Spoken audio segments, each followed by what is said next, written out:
A Beasley Media Group station live from the Comcast Business Studios. 97.5, The Fanatic. Now, The John Kincaid Show. 97.5 The Fanatic and 97.5thefanatic.com. Self-awareness is important when you're talking about what's going on with the Philadelphia Eagles.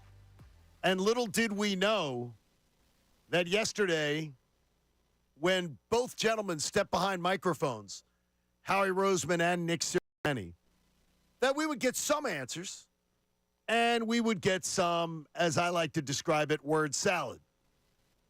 What was surprising to me is that I think the general manager was a little more prepared for the event.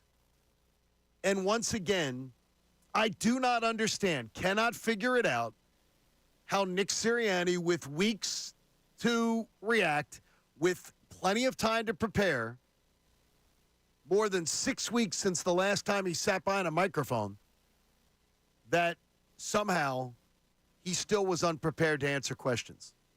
He had to know the question was coming. He had to know that someone was going to ask him about what happened at the end of last year. Howie Roseman got asked it, and I'm going to let you hear both of their answers in the course of the discussion here, amongst others, that they went in on the day. But it made it clear to me, it's exactly as Bob would coach me up for, it's exactly what you should have expected, because this is what's come to be. But I had a general manager who took some blame, talked a little bit about his vision for the offseason, talked in circles a few times, but a head coach who appeared to really have no answers for me. It scares me because that is the biggest concern with so many people. And Pat had asked it on the air before a member of the Eagles press corps asked Nick Sirianni in person at the end of the season, what is it you do? What is it you actually are going to do with the hiring of the new coordinators? If you learned anything yesterday, I'm surprised. And Bob, what you would say is, what'd you expect, John? What'd you expect? Yeah, it's exactly what you told us.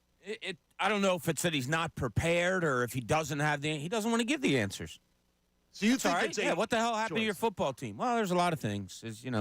We have to be better. We're going to have to look at that and keep studying what went wrong and make sure it doesn't happen again. And, it's not the answers we want. What do we want? Do we want Jalen was hurt and Jalen didn't follow directions and he and A.J. Brown do what they want on their own too many times. And, our play calling was horrible.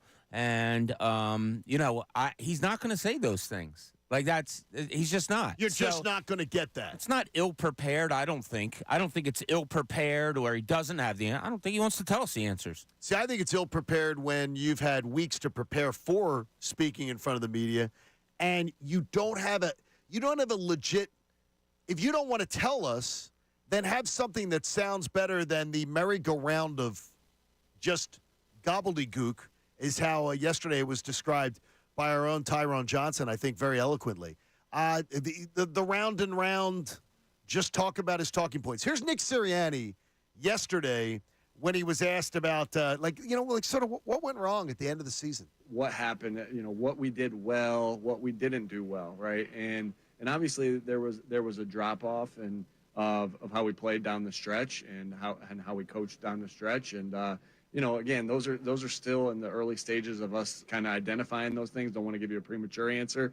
But, yeah, that's what we're in the process of doing right now. And, we're committed, obviously, to getting it better and to, taking a good step forward next year. Okay, he doesn't want to give us a premature answer, Bob. So that means he's going to give us an answer. But they just haven't figured it out yet. What the hell have they been doing that they can't? You're taking everything he says literally. Okay. Do you really think there's – you know what? In the next 6 weeks, we're going to sit down and we're just going to study the bad of last year. These guys don't care about press conferences as much as we do or as much as, every word that goes into. What do you mean by that? Hey, Nick, you got to talk on Tuesday at the Combine, all right? 1:30. All right. What's the topic going to be? Probably about the downfall last year. Oh, jeez. Okay, no problem. And then he goes up there and he doesn't say anything. I mean, honest to God, that's probably – I think I saw somewhere where did they drive up or out to Indianapolis or something? I don't know. But they could be kidding around in the car. They could, he's not going to give you. You want specific answers for players and what went wrong here and what are you thinking? It ain't going to happen. But you don't think it sounds odd? Do you think they care if it sounds odd? I would. I would absolutely, because I'm a professional and I'm expecting to be able to answer questions. I would say yes. You want to sound competent. You want to sound in charge. We haven't figured it out yet. We're just in the beginning stages of evaluating what went wrong down the stretch. I think that sounds incompetent, completely incompetent to me. They were, like I said to you, after the Super Bowl, I'll guarantee teams go away. Coaches go away. Players go away. Hey, we'll see you in March. We'll see you at the Combine. Might be the first time he's seen anybody. I'm sure there's been talks with, his assistant coaches, the new coaches. You did all that stuff. You got all the coaches. They take a little bit of a vacation. They get away from the game for a little while. This might be one of the first times they've been back talking to each other for a while since the hirings or whatever. I'm not downplaying what you're talking about. What I'm saying is, I didn't expect anything, so this isn't a surprise to me. Pat, when you hear it, it plays to your questions about what is it that the guy actually does? I don't know what he does. There has not been one thing this entire offseason that has made me feel better about this dude coming back. And does yesterday matter to you at all? Not really. I lean more towards Bob I think they don't really care about what they'll tell us. They know what happened, and I'm leaning more on the beat writers to break those stories than them getting up there and saying, well, actually, what went wrong is, and then, one thing led to another and yada, yada, yada. That to me is half-truths, and they're going to keep it close to the vest and try not to tell us really what happened, because it probably was way worse than we know. But I still get annoyed listening to that, because I would like a definitive answer. It's not. And I'm like you, I would like a definitive answer, but I also, as a sports fan, can't expect a definitive answer, because Exactly. You're never going to get those when you have a situation like the Eagles did, when there's a collapse that happens and, people are brought back. Usually when a collapse happens like that, people are fired. So it's just what happened? Well, we can't ask him. He's gone. He's in Cabo. But with that, if I was Nick Sirianni, I'd probably give a gobbledygooked. How did Tyrone say it? Gobbledygook, I think, was the word. I'm sorry. I hadn't heard that word in forever, and yesterday I hear Tyrone. I'm driving in my car, and I hear Tyrone go, "What is this gobbledygook?" Yeah, I would that probably is give coming out of his mouth. I'm like, that's really a good word. Let's add it to kerfuffle. I'd give a gobbledygooked answer as well if I were him. Well, I'd try to speak in word salad, as you say, and really not give anything. Let's hear what Howie Roseman, when approached with the same question, said that question. Did Howie do any better? I don't know that I think about it other than how do we improve? How do we get better as quickly as we can? How do we put our resources in the right position? How do we make good decisions after good decisions? Certainly we weren't good enough. And luckily, we've gotten to a point here where, the standard is trying to compete for world championships. And so if a season ends, whether it's this year, which was disappointing, or last year, which was disappointing, that's really what we're trying to do. So it's clear to me that we weren't good enough to do that this year. And so I got to do whatever I possibly can to do better, and I got to look at it with open eyes and think about what things that I can do to help the team do better next year. I see much more accountability there. I like he didn't give us specifics, but one thing he did, he was accountable. Howie pointed out multiple times that he should have done a better job, that he could have done a better job. Now that may seem obvious to everybody, and you're like, well, duh. But to me, at least he thought about what he was going to answer and answered something that to me showed accountability. He personally took some responsibility. I needed to do a better job. I could have done a better job. Roster building, allocation of assets, things like that. I respect that more. To me, that's at least Nick Sirianni didn't take any, it's the general. We could have. Nick Sirianni doesn't speak in eyes. Well, he's got a doesn't quote speak in here. eyes. He says, there were things that we as a team, myself also, didn't do good enough job last year. Maybe we leaned a little bit more into one category of our core values. And he goes on, maybe at times I felt like I leaned a little bit too much in it. There are things that you evaluate at the end of the year. I look forward to getting better. Yeah, I think he took some of the hit. I mean, there's one guy but he speaks in we's. It's always we first. When you're the head man, for Howie Roseman, it was I. For Nick Sirianni, it's always we, and then, and I could have done a little bit better here. I could have been the bullet being taken is clearly something I don't know that he's comfortable for. It's the collective. And maybe it was the collective, though. Maybe, and that's the way I tried to look at it the other side. Maybe it was the collective. Maybe he had assistant coaches who were just not competent and couldn't get the job done. I don't know how many times I can say this until it sinks in with everybody. Point 1,000 fingers at the Eagles and say who was wrong, and you're all right. So, yeah, we, I, you, him, her, it, everybody. It doesn't matter. You were the worst team in football over the last 6 games of the season. Everybody's to blame. Everybody. So we, I, you, him, her, it doesn't matter. They're all to blame. Horrible season. I don't care how you word it. I don't care what. Correct it. Correct it. And I don't think you need to sit around in meetings for the next 6 weeks and go, what was wrong here? What was wrong there? They do that every single day of the season. They know what was wrong. Why they couldn't fix it, I don't know. But I don't think they're sitting in a room going, okay, today we're going to fix what's wrong on third. They already know. They know everything about this team. They know who's not good enough. Now, whether they fix it correctly or not, that's a different story. But you can't sit here and try to tell me, Howie Roseman or Nick Sirianni, that it's going to take you a few more weeks or you're just going to dive into what was wrong with this team. Because, I think that's sadly mistaken. You already know what's wrong with the team. Go fix it. Yeah. Go draft, go get free agents, make trades, whatever you have to do. Like Howie said, you got to get better. Go fix it. It is a question that I have for Bob and Pat, and we're going to get to it when we return. The idea of when you hear that we weren't good enough or otherwise, where are you pointing more of the blame? Are you pointing it more at Howie Roseman, or are you making it more of a Nick Sirianni issue, and who is more to blame for the situation? And who helps fix it better? Plus, Sixers in action last night, Flyers in action last night. Who won, who lost? John Kincaid Show on 97.5 The Fanatic.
.com. 6 a.m. sponsors Bradford White Water Heaters.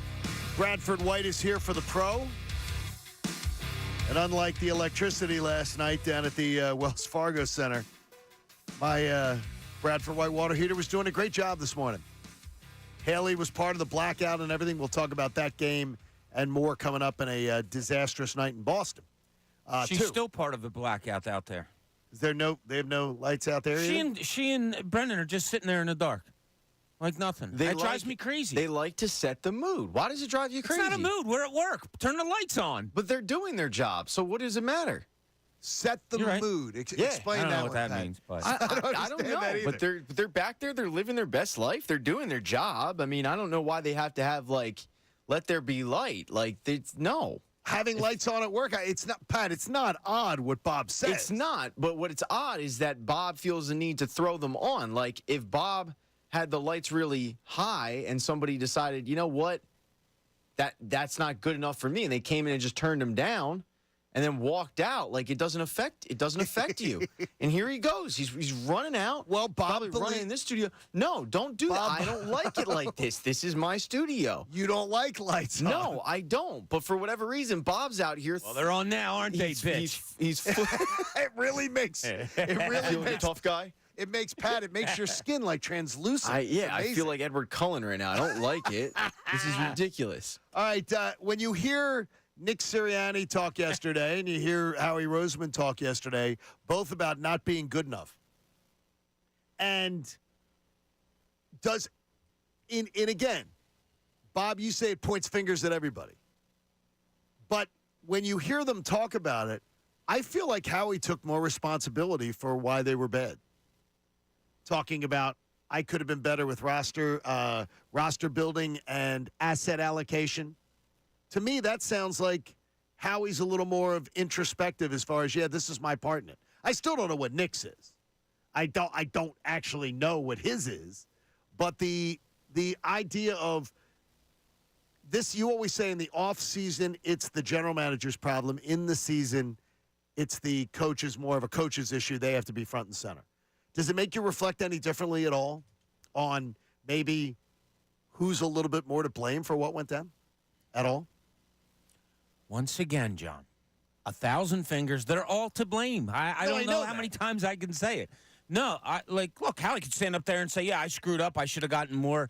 I shouldn't have gotten the 2 cornerbacks that we got. They got old quick. I probably should have addressed the safety situation, the linebacker situation. You ask questions because we want to hear them say something that maybe we even think we know the answer to, but you never know what they're going to say, so you have to ask the questions. Do I think one of them from yesterday changed my mind about who's to blame? No. No, okay, if Howie said it was my fault and then Sirianni didn't say it maybe as many times as he should have, that it was on me. But he did say, look, I got to do a better job. I might have leaned this way too much. I might have done that wrong. No, it does. They were horrible. I don't think we have to pull a curtain in front of them, open it up, and say, "Do you realize how bad you were these last 6 games?" And I don't think we're going to catch them off guard into being like, "Oh my God, were we? We were bad." Well, it really is interesting. Is that you're asked the question what went down, what did you not do well, what could you do better, and Nick Sirianni's answer to me. Honestly, it's like being on the Tilt-A-Whirl down on the Wildwood Boardwalk. I do think, though, with those core values, you always double down on those because, to me, it wasn't the core values. We didn't just make them up and say, hey, connect, compete, accountability, football IQ, and fundamentals are what's important. That was years and years of coaching and playing that we thought to ourselves, and I thought to myself, these are the common denominators of good football teams. And that's not changing off of a bad spurt, right? And so it is a true double down on those from day one. But connect and accountability are the 2, I would say, cornerstones of our program. Connect and accountability. I don't even know what that was. I don't even know what that answer was, Pat. I mean, that is, I would have had to pay 3 tickets on the Wildwood Boardwalk to get on that ride. I'm guilty of doing this. The making a statement and just saying right. Right? Yeah. I don't hear you do that often. I catch myself doing it. Oh, Yeah, okay. I'll be explaining something if it's about Tobias Harris or something I'm going on. Yeah, right. because you're trying to get affirmation from people that what you're saying is correct. And I've always Okay. been taught that. That's why I need to stop doing it. He does it all the time. And I feel like it's more of he's trying to figure out if he can convince the media that what he's saying is actually true and they're buying it. Right. Or himself. Or himself. Yeah. I mean, and that's one of the reasons why I don't really believe anything that either Howie Roseman or him really say. There's information in there that you can glean something from, but for the most part, when Nick Sirianni talks above everybody else, I just go like it's the teacher from Charlie Brown. Wah wah wah wah wah wah wah, because he just it doesn't go anywhere. Yeah, And you don't feel better about the situation, but you don't necessarily feel worse, because I do remind myself, what is he supposed to? He's not going to come out and be like, well, I'll tell you what happened, man. I couldn't keep my emotions in check, and we had to have Big Dom out there, but he got suspended, and I'm yelling at players because I don't know what I'm doing. Like, he's not going to say all that, Well, but he's going to try to word it as to like he's actually has a clue, and I just don't think he does. correct. I mean, and let's listen to him talk about, though, Howie Roseman, where he was asked pretty much the same exact question to talk about it, and here's what his answer was. Yeah, I think when we look back at last offseason, we made a conscious decision to kind of put a little bit more resources onto the offensive side. Knew that we'd lose some good players on defense. I think looking back, certainly missed some of those guys. That starts with me and making those decisions. And so I don't think there's an area that, we wouldn't, be open to addressing. Now, if you look at our defense and you're just kind of honest with it, well, we have a lot of young players at defense tackle. Right? So is that as big a priority as other areas, just being honest? Probably not. But that's also an important position. So we're also not going to be in a position where we're going to turn down a guy because the resources are already there because we believe in the D-line. So I heard accountability there again from Howie Roseman. We decided to go with more on the offensive side of the ball. I let some guys walk on the defensive side of the ball, and we missed them. They were guys that that hurt us being gone. His evaluation of talent, I don't think it's hard to be accountable. Like, I really don't. I don't think it's hard to be accountable, especially when Howie's not worried about losing his job. It's very easy to be accountable then, to say, hey, here's what I didn't do right. I think he explained it well. And letting go, that's the first time I've heard him say that letting go two linebackers and letting go two safeties, letting them walk, was a mistake. And I admire that. I admire somebody who can just sit behind a microphone and say, yeah, I made a mistake. Here's a mistake I made. I'm not going to be perfect. These aren't, and just say, here's what I would have done potentially differently. That's admirable to me. And I don't think it's hard to do. I don't think that's hard. He stated the obvious, yeah.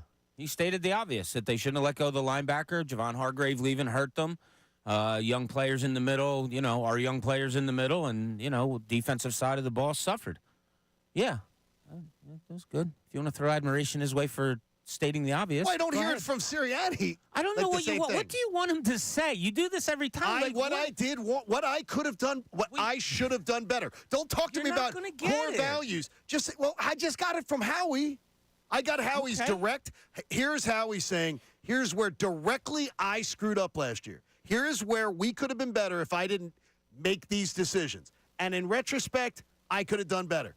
Why would it be so hard for Nick Sirianni not to say, I labeled out a whole paragraph of him saying, I have to be better. I didn't do well. On his core I should have not have leaned on this as much as I leaned on that.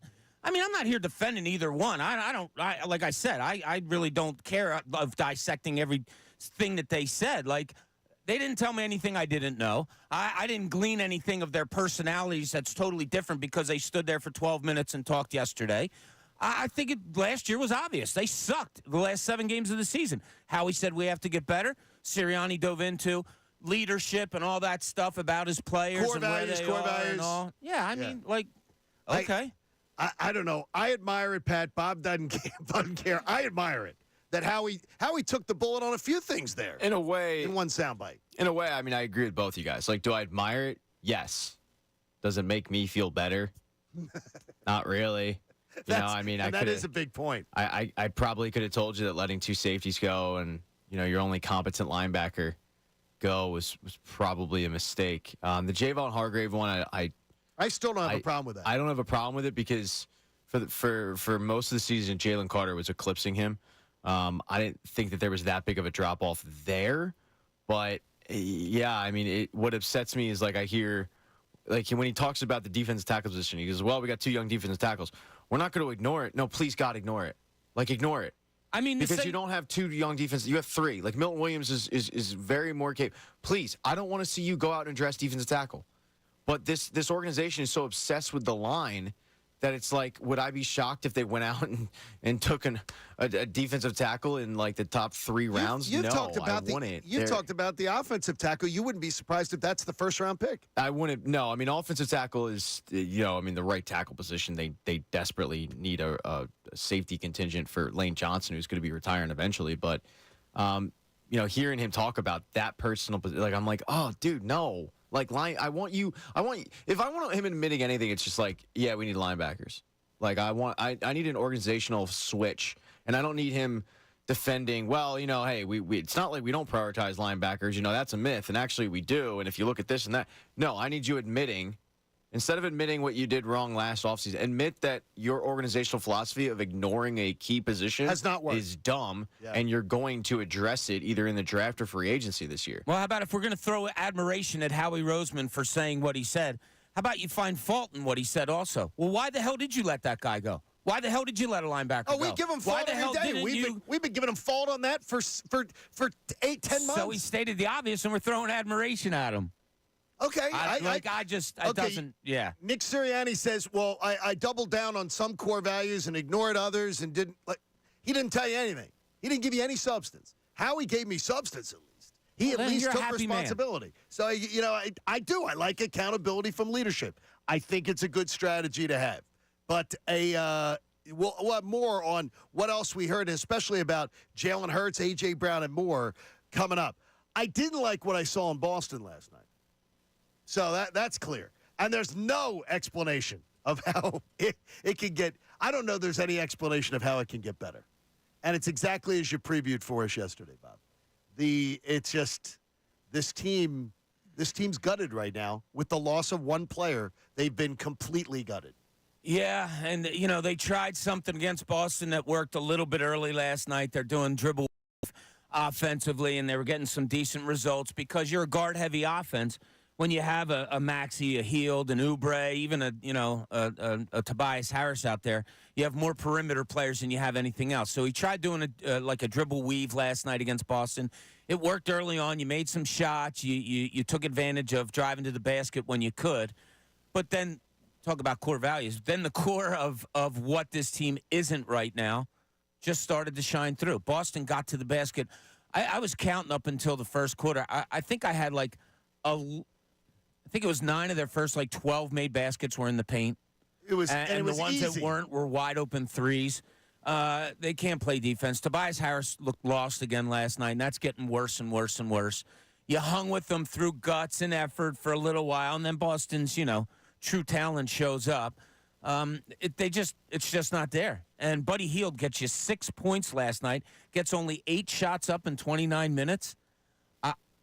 You don't have it. You can't. So you try the dribble weave as much as you can, and then that turns into a high pick and roll. But who's your roller? Paul Reed. Paul Reed is a 11 to 14 minute a night guy, if that, in the NBA. And you're relying on him being a starting center against a really good team in the Boston Celtics. So they just don't have it. There's nothing to grab onto. There's nothing, besides effort. All right, give effort and see where that takes you.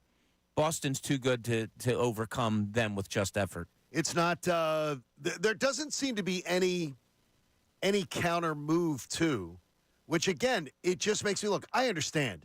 You lose Joel Embiid. It's terrible. Yeah. But I wonder if you lose the best player off of all the other teams that are expected to be. Look, Daryl Morey says this is a title contending team. And the best team in the East next to Boston. Would all of these teams, would the Bucks be as bad without Giannis? As the Sixers look right now. Would the Celtics be as bad? Without Jason Tatum, it'd be close. Really? You think like barely making the playoffs team? Because you go through those guys in everything you do. There's not times down the floor, rarely, that Giannis Antetokounmpo that Jason Tatum aren't touching the basketball. They are the heart and soul of your teams. And what, you're going to rely on a Jaylen Brown to be? Jaylen Brown's a great second piece to a Jason Tatum. I'm not ready to elevate him to you elevate him to number one? Okay, whiteboard. Force him left. Make sure we double team, forcing him left all the time. He's a turnover machine. He doesn't have a left hand. I've rarely seen an NBA player that doesn't have an opposite hand as badly as Jaylen Brown. And then you have Porzingis is having a nice season because he's a third option now. And he's posting up a little bit more, and he's got more freedom because you have one of the best players in the world in Jason Tatum out there. Yeah, it's a totally different aspect now. Drew Holiday might get tied up a little bit more. No, you take Jason Tatum off of that team. I don't know if they're as lowly as this Sixers team that has lost, like 12 of 15 now or something like that. But it's close. I watch what Eric Spoelstra does every year, Pat, with spare parts and bubble gum and Gorilla Glue, and I'm thinking, I guess I'm expecting something that's unrealistic. Yeah, a little bit more. You are. I mean, you take Jimmy Butler off the Heat, and they're going to be like a mid-level team in the East. They just are. I mean, you keep the best. I'll best take player mid-level off. right now. But like This team's plummeting towards. That's where I disagree. Like I know February was bad when you look at the record of 4-8. But I actually look at February as kind of good, all things considering, because I thought they were going to get max 2 wins, and they got 4. So I was surprised at that. I mean, 4 wins without Joel Embiid. Yeah, I'll take that, because looking at their February slate, it was rough. I mean, the Wizards were basically the only guaranteed win you had there. You're a half game above the 8 seed. I'm not saying standings wise they're good. I'm saying when you looked at February and you looked at the schedule they had. There was one guaranteed win, and it was the Wizards. And other than that, it was going to be tough sledding no matter how you looked at it. They ended up winning out in Utah because of a 50-piece to Tyrese Maxey start the month. And then they got 2 wins against the Cavaliers team. There was good wins. Last night going into it, you knew you knew that they were going to lose. I mean, it's just like the talent level isn't there. Tobias Harris, as you said, looks completely lost. Oof. Buddy Hield looks like a guy that can't wait to disappoint Sixers fans with a bad contract. Like, this is it's true. I mean, they're gonna this is what this team has become, and it's understandable when you factor in that Joel Embiid is out. Now, if Joel Embiid were in and they would be doing this, I'd be really, really upset. But they're going up against the Bucks and the Celtics and getting hammered. I'm not going to be expecting them to be in those games. In fact, I'll be honest with you, the fact that it was like as close as it was at halftime, and they were either down by 1 or tied or up by 1, the fact that it was that, I was like, just stop the count. I think this is because I couldn't believe it. I thought they were going to be down by at least double digits at the half, and they weren't. Now, obviously, Boston pulls away, but you start March out with a pretty easy game against Charlotte. Hopefully, it gets a little bit better after that. No, the schedule's terrible. Well, no, it's the Mavs. The Mavs that's a loss. Back to back at New York. That's going to be tough. But then you got that West Coast swing coming up in the month. Then you've got the Nets, the Grizzlies. Like, you can beat those teams. The back-to-back against New York should be tough, and the Bucks, but the Hornets again. We don't know what the Heat team will look like. Suns is bad. Lakers, Clippers are bad. Yeah, Heat's even with them right now today. I mean, I'll go through it, but I expect 6-7 wins in March. You are 6-7 wins in March of how many games? Let's 17. 17. So that goes. All right. Say you're 6-11. So that puts you at 39-26, or 39-36. Like, you're battling 500 basketball. Yeah, then you're in the 8th seed maybe. You might be the 9. You may be playing in the 9-10 game. But that's kind of what I didn't expect that. You didn't expect them to. I did. Not playing in the 9-10 game. If they fall, they're a half game out of the 8th seed right now, and that's before you play that brutal stretch coming up in March. You're a half game out. You could be battling. You could be playing the Hawks in a 9-10 game, which is terrible. Like, that would be terrible. 9-10.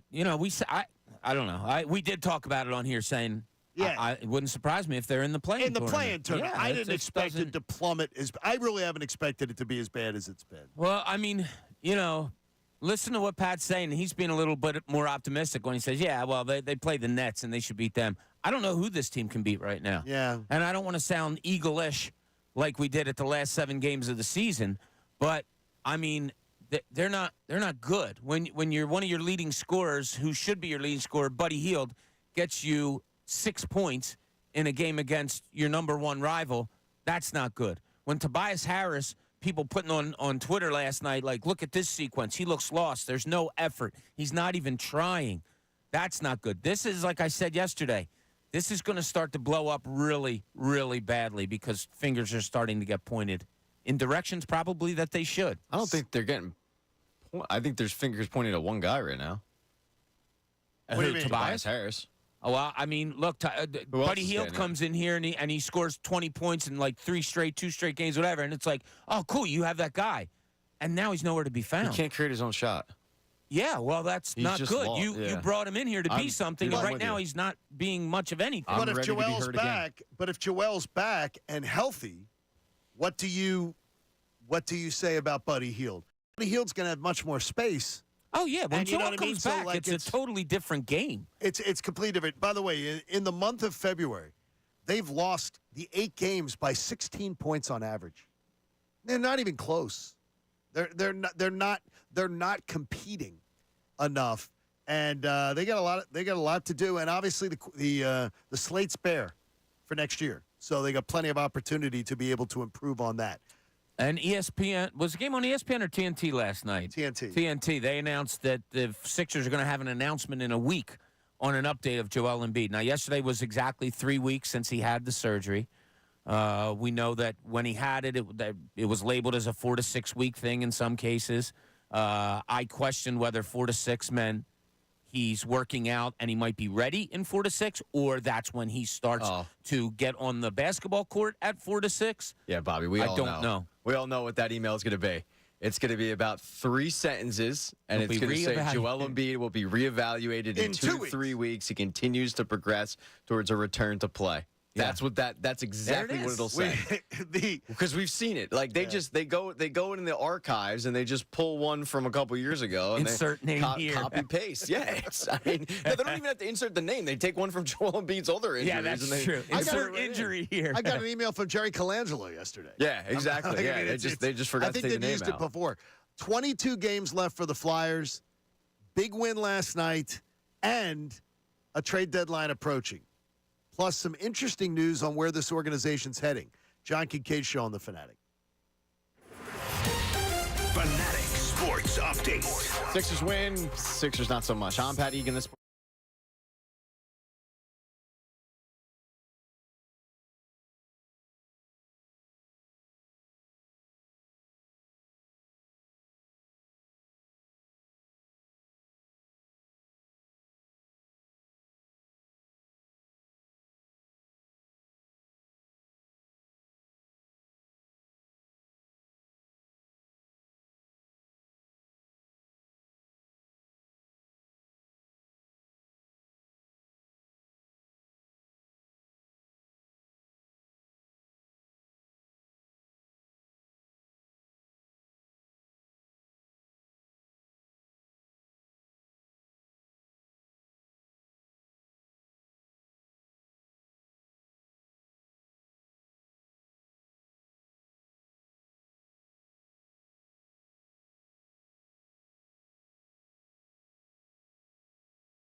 Comcast Business Studios, powering possibilities.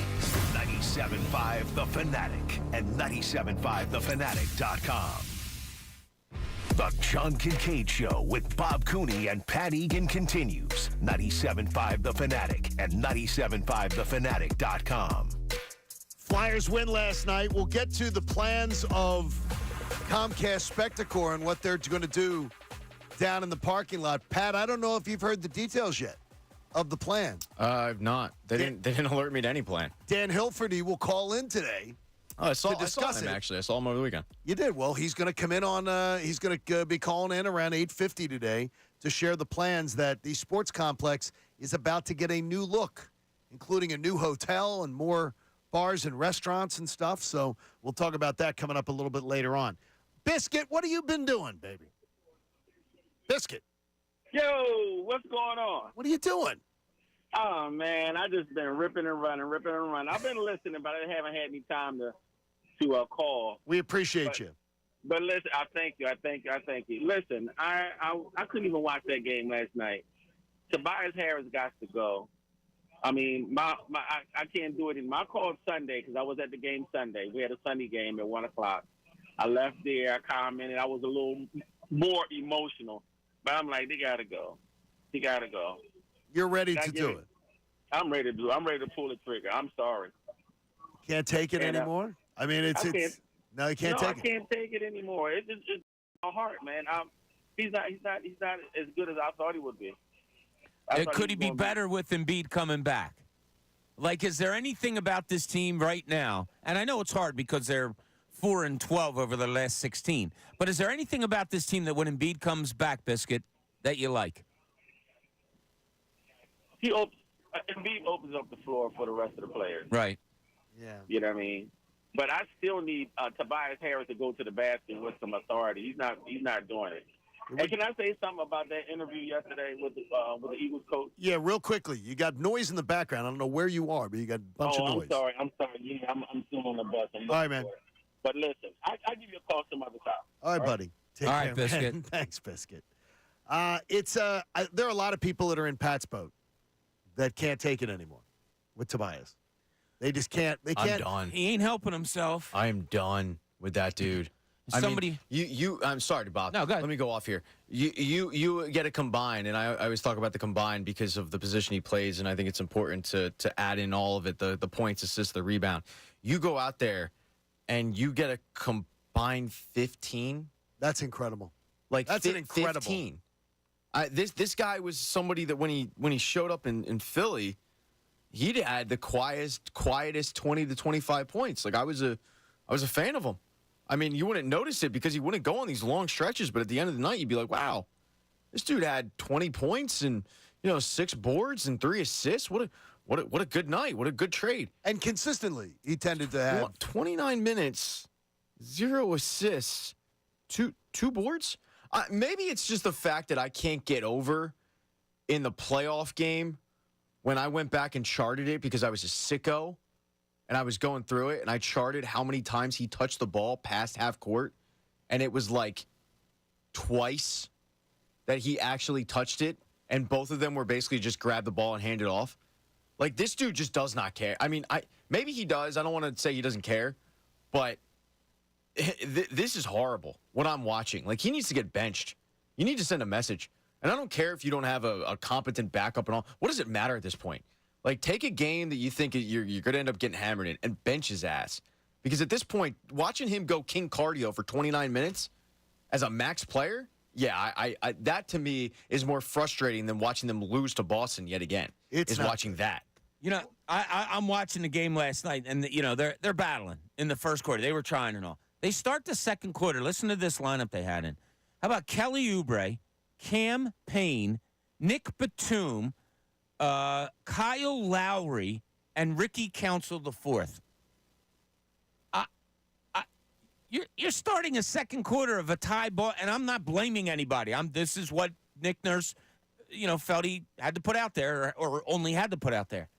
Listen to that lineup, and you're going to try to play a game against the Boston Celtics. No, you can't. And they couldn't, by the way. No. They couldn't. Yeah, It didn't work. It didn't work out. It did not work out well. Let's put it that way. It was terrible. I mean, that was to me last night was unwatchable. Well, I mean, That was they battled in the first half. You're only Yeah, down by 2 at half. Third quarter starts, and you're kind of hanging, and then Boston goes on a run. You cut it back again, so like you're hanging. But in the fourth quarter, late third, early fourth, talent proves out, and Boston builds that lead and then runs away with it the way they did. Pat joins us. Good morning, Pat. You're on the Fanatic. Hello. Guys, how we doing? It's the other Pat. Pat. My bad. Hey, buddy. The caller, Bobby Fields. It felt like only a month ago you were telling me how things felt different with the Sixers, and here we are. It did. I thought they were playing good basketball. I mean, TNT threw something up there last night. I don't know if you saw it, Pat, with and without Joel Embiid. Yeah. Did you see those numbers? Wasn't it amazing? I think the record was what, 17-4? And that's the case for him for MVP. I know he's not going to get it with games played, but we all know he's the MVP. He is best player in basketball. So, which brings me to my point. I got 2 points. The first one, the only reason I'm excited to get Embiid back is because, and before I say this, hear me out, is because I don't know how many more years, I don't know what's left with the Sixers organization giving Embiid a championship caliber cast around him. So that's why I'm excited about this year. I think with Embiid on this team, they could make some noise in the playoffs. They're digging themselves a hole now with him out, but I think they could be promising if he can be healthy for a playoff run. Yeah, but promising. You think it's like playing in the 9-10 game? Well, they're going to still go on a run? If they can withstand, if they can get a 6-7 seed, yes, I think they could make a run with him as long as he's healthy. If they're rushing him back and he's a shell of himself, right? No, I don't think. But if they can hold on to a 6-7, 8 seed, I think they have a 6-7 seed. If they have to be a 9-10 play-in tournament, I don't see it. Yeah. But here's my fear, right? What we all say Tobias Harris is done, get him out of here. And I completely agree. He's frustrating to watch, the amount of money he costs. But if you look at free agents this summer, right, what's out there, What is the direction this team's going, it's easy to say get rid of Harris. But then what? I'll say the unpopular. I still think, I'm going to say it. Maxey, a max player. I like Maxey's game a lot, but he's a max player. Yeah, it's that rookie max contract that's, that starts at 25% of the salary cap, all of that stuff. So he's going to get paid. Oh, I know. He's going to get paid, and he's a really, really good player. You can't, a guy that's averaging 26 a game with a Joel Embiid, it's something you have to hold on to. The numbers that I was bringing up to Pat, other Pat, well, it was amazing last night. TNT flashed him up there. Forget the record. I mean, they were really good with Joel Embiid. Like, points per game are 10 better with Embiid in the lineup. Your defense is like 10 points worse without him in the lineup. And you can roll your head and say, yeah, that's the obvious. But that's how different it is. No, it's different. Like the point differential. They're like a +8 with him in the lineup. They're like a -8 with him out of the lineup. Are they affected by – would they be affected, though, more like just in – like style? They don't seem to have any – there's really no answer for – what they're facing, and it's brutal. What they're facing is brutal right now. It's terrible, but I don't know. One player really affects so much with them, and it's just they look completely. I thought this was a great roster. I really did. I think this is with Embiid a great I think I overstated it. Pieces fit better with Joel Embiid. It's like putting a puzzle together without your border pieces. That's not easy to do. That's where you start. And that's where they are right now. Nick Nurse came in here and developed a whole scheme surrounding Joel Embiid. A whole offense, a defense, everything, the middle of everything was Joel Embiid. The start of everything was Joel Embiid. That's been wiped away. Now, not only does he have to reinvent the way they're going to play the game, but he's doing it with 3 new players with a main guy injured and DeAnthony Melton going out again with back problems last night. That's a serious problem. Nick Batum is only available here and there. You're relying on a Kyle Lowry who's 37 years old. You know, it's just like it's a mishmash of pieces that you just can't put together right now. Okay, nobody, Doc Rivers is bad. Everybody hates Doc Rivers. He stinks. Doc Rivers won a lot of games without Joel in the lineup. He played like 500 ball without Joel. Yeah, and his roster wasn't necessarily as good as this one. I mean, now they've had other. I don't know. They had James Harden. Yeah, no, I'm not talking about just with Harden. His record was pretty good without Embiid during his tenure, even when they didn't have Harden. His tenure, they tended to be right around a 500 club. Well, that's, career-wise, when Joel Embiid's missed games, I know I did these numbers earlier this year, they were like 50 and 53. Yeah, you had him for it. Yeah, and that's including Brett Brown, Doc Rivers, anybody. So the team usually plays about 500 basketball. I think in Nick Nurse, you have a coach that came in here and said, no, Joel Embiid is the man. And the way they ran everything was through him. Now it's taken away. It might be more of a hit because of that than it was for a Doc Rivers or a Brett Brown. Adam Schefter joins us at 8 today, and the 7 o'clock hour is brought to you by the BetParx app. Sportsbook and casino in one sleek, easy-to-use app. Get checked in on the BetParx app. And the Tobias under did hit last night, Pat. So that's one little bit of smiling that I do have. It's sad. You've alerted me to that. It's sad that it hits, because it shouldn't. And yet consistently right now, if you want to make money, take Tobias Harris's under, and it's going to hit because King Cardio's out there just assassin spectating like I've never seen before. Don joins us. Don, good morning. You're on the Fanatic. Good morning, boss. How you doing? Good, Don. I just think this. I like the second unit that came in at second quarter. That's number one. I just don't like Tobias Harris. Really got to go. He got to go. I think that's going to happen. I don't think there's any way he's back. If he stay here any longer, we're only gonna get worse. And we need to go get a max player to get rid of everybody except for Joel Embiid and Maxey, and bring somebody in here. We can play with two anybody's on the bench and win a championship. But we got a Zion Williams or Kawhi Leonard or something like that. Paul George. Yeah. They don't have to get rid of anybody. They're all going to be gone, Ike. Nobody has contracts next year. I mean, you're going to sign Maxey, and your the only two guys under contract, they're going to be he and Embiid, because I believe, I think if they lose in the first round, they're not obligated to Paul Reed either. No, they're not. Right. They're not. You know, they don't have to get rid of anybody. They're all going to be gone anyway. I was interested in that, Bob, by the way, and maybe you could find that out. Does it mean just the play-in tournament doesn't matter, correct? The play-in tournament doesn't mean you're in the playoffs. So as far as that contract with Paul Reed. Oh, no, I don't think the play-in would. The play-in wouldn't matter. It would be the first round. Ike joins us. Ike, good morning. You're on the Fanatic. What's up, y'all? Hey, buddy. Hey, so here's the thing. First of all, John, I disagree with you. Like to say it was unwatchable. The game was good until, like, that third quarter. Yeah, I mean, after halftime, it definitely took because they fought back too and cut it to 2-2. So it was good. The fourth quarter, the second half of the fourth quarter was crazy because they went on 14-2 running at the beginning of the fourth quarter.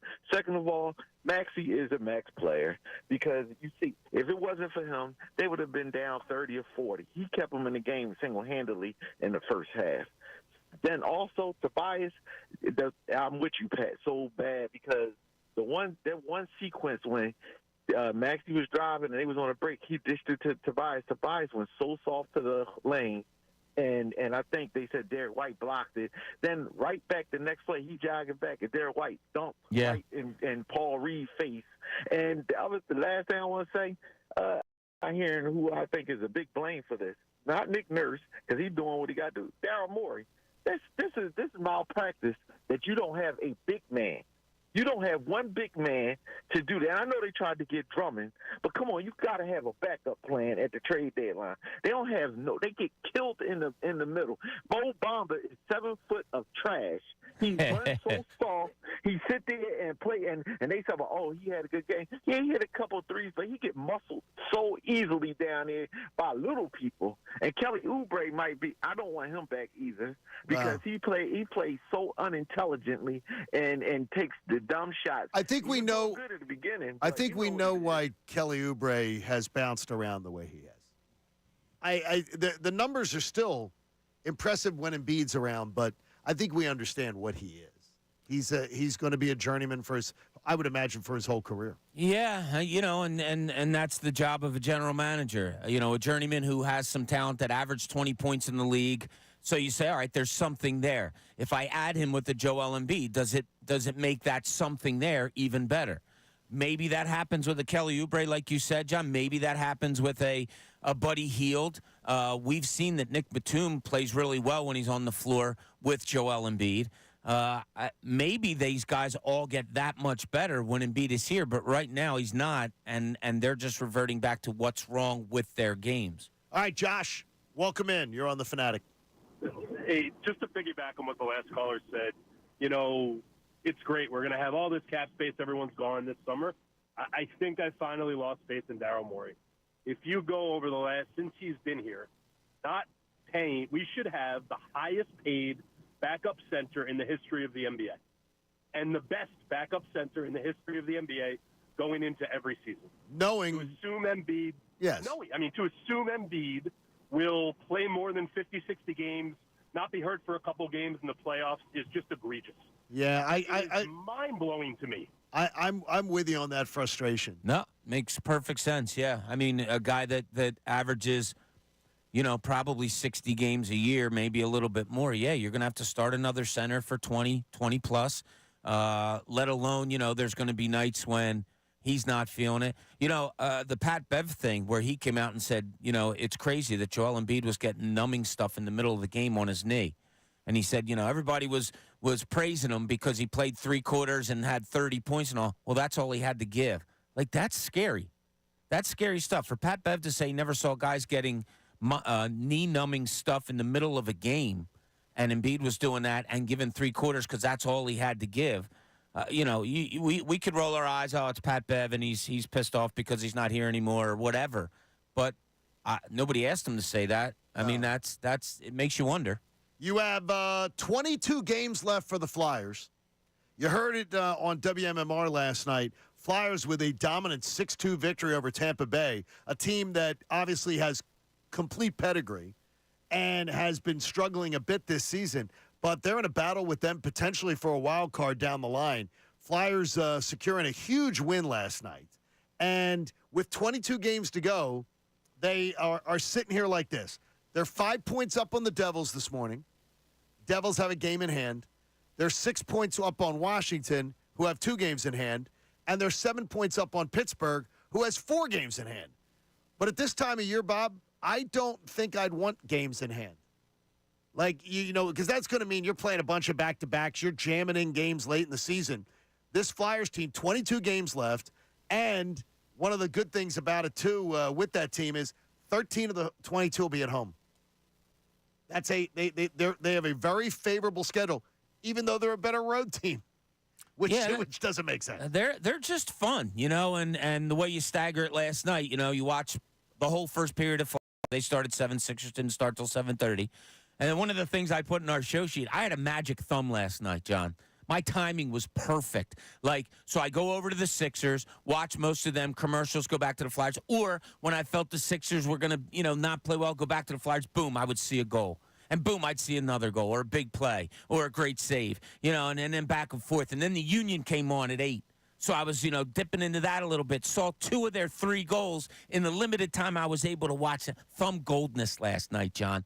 But, yeah, this Flyers team, the one thing that can hurt them now is injury. And it's starting to creep up. You have Konechny out.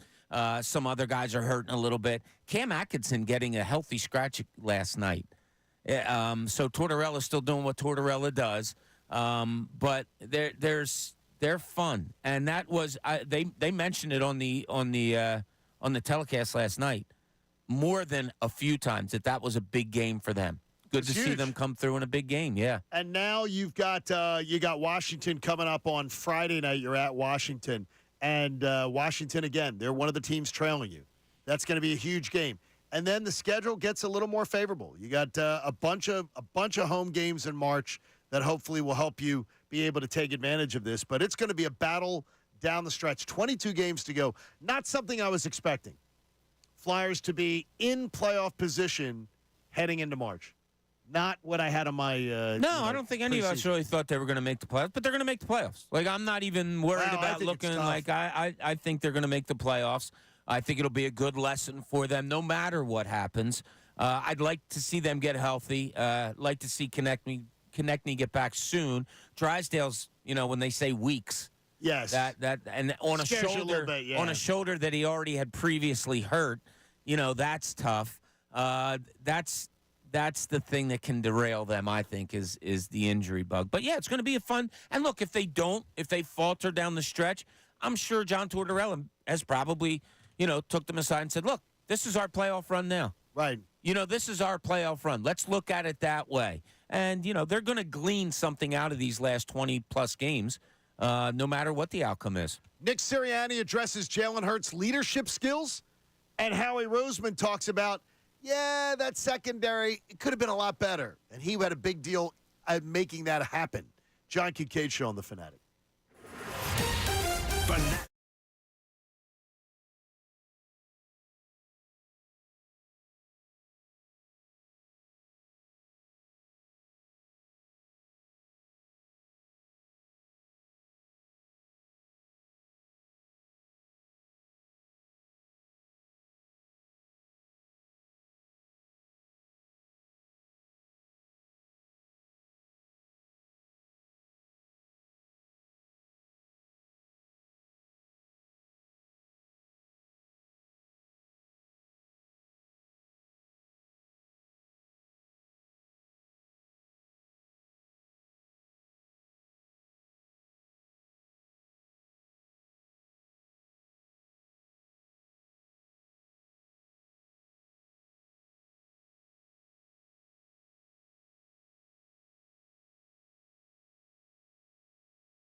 thefanatic.com. Adam Schefter joins us at 8.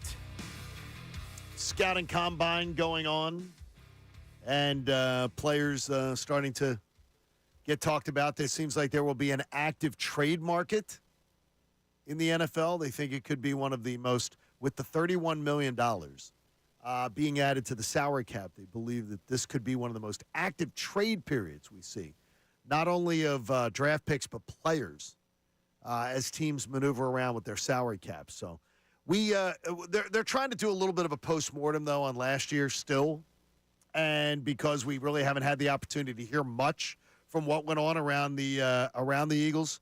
And yesterday, Marcus Hayes wrote a piece, and of course, social media just takes it immediately and goes, "This is a hit piece," talking about Jalen Hurts and leadership. That Nick Sirianni reportedly played favorites. If you were a star, you got away with murder, and if you weren't, you got roasted by the coaches. And people are like, what a hit piece. Can't believe he's writing this stuff. And who's the source? I looked up story on Jimmy Johnson and Bill Parcells, two very talented head coaches with great pedigree. And both of them are quoted numerous times that there are different rules for stars than different rules for the 53rd guy on the roster. If somebody reads that and says, "This is a hit piece, this is crazy," I think that tends to be what happens around teams. There are different rules for different players. I don't think there should be on critique. You should be able to critique your best players just as hard as everybody else. But the idea that Nick Sirianni and his staff played favorites, Bill Parcells and Jimmy Johnson wrote about it in their own biographies, about saying, "Hey, I don't treat my star players the same. They get treated differently. That's why they're my star players." This isn't breaking news. No, not even a little bit. Is it every sport that you covered, or is it just... It's every sport going down to Little League Baseball. Are you kidding me? Well, that's most I'm of the serious. dads being coaches. Like, so. no, I'm serious. Your best player in Little League Baseball, you're going to put at the best position. You're going to have him hitting at the best position. You're going to ask him to do more than a kid that, doesn't understand the game. Of course you treat every player differently. That's what a coach does.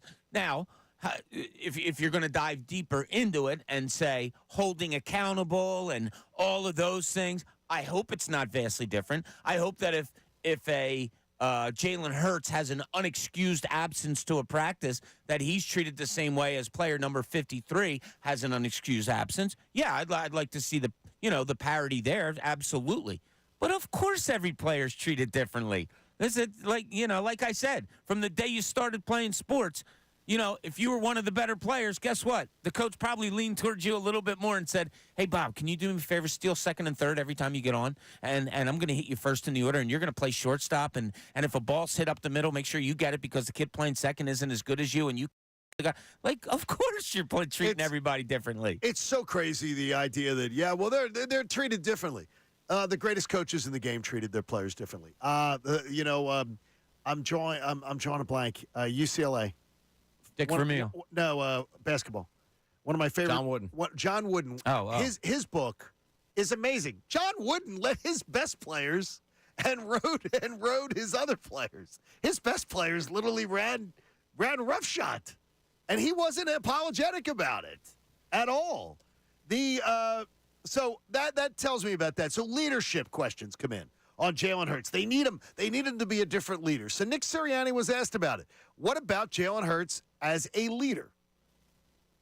There's not a book that is written on this is how you lead, right? People lead in different ways. And one thing I learned early about in leadership is that you have to be yourself. And everybody has to lead their way. And Jalen has special qualities that people will follow and people will want to follow. He's got to do what he needs to do to lead in that way. And so some people's leadership style is loud and aggressive. Some people's leadership styles by example, and some is a mixture of both. And so Jalen needs to lead how he needs to lead. And he'll get, just like he has done in other things, he'll get better at that part of his game, and he'll get better at, just because I know that he'll continue to work on getting better at no matter what part of the game he needs to work at. I loved that answer. I thought it was might have been one of his best answers of the day. But he answered, and it tells me a lot. He can answer questions about Jalen Hurts. He has harder answering questions about himself. he absolutely, I think he had Jalen's back.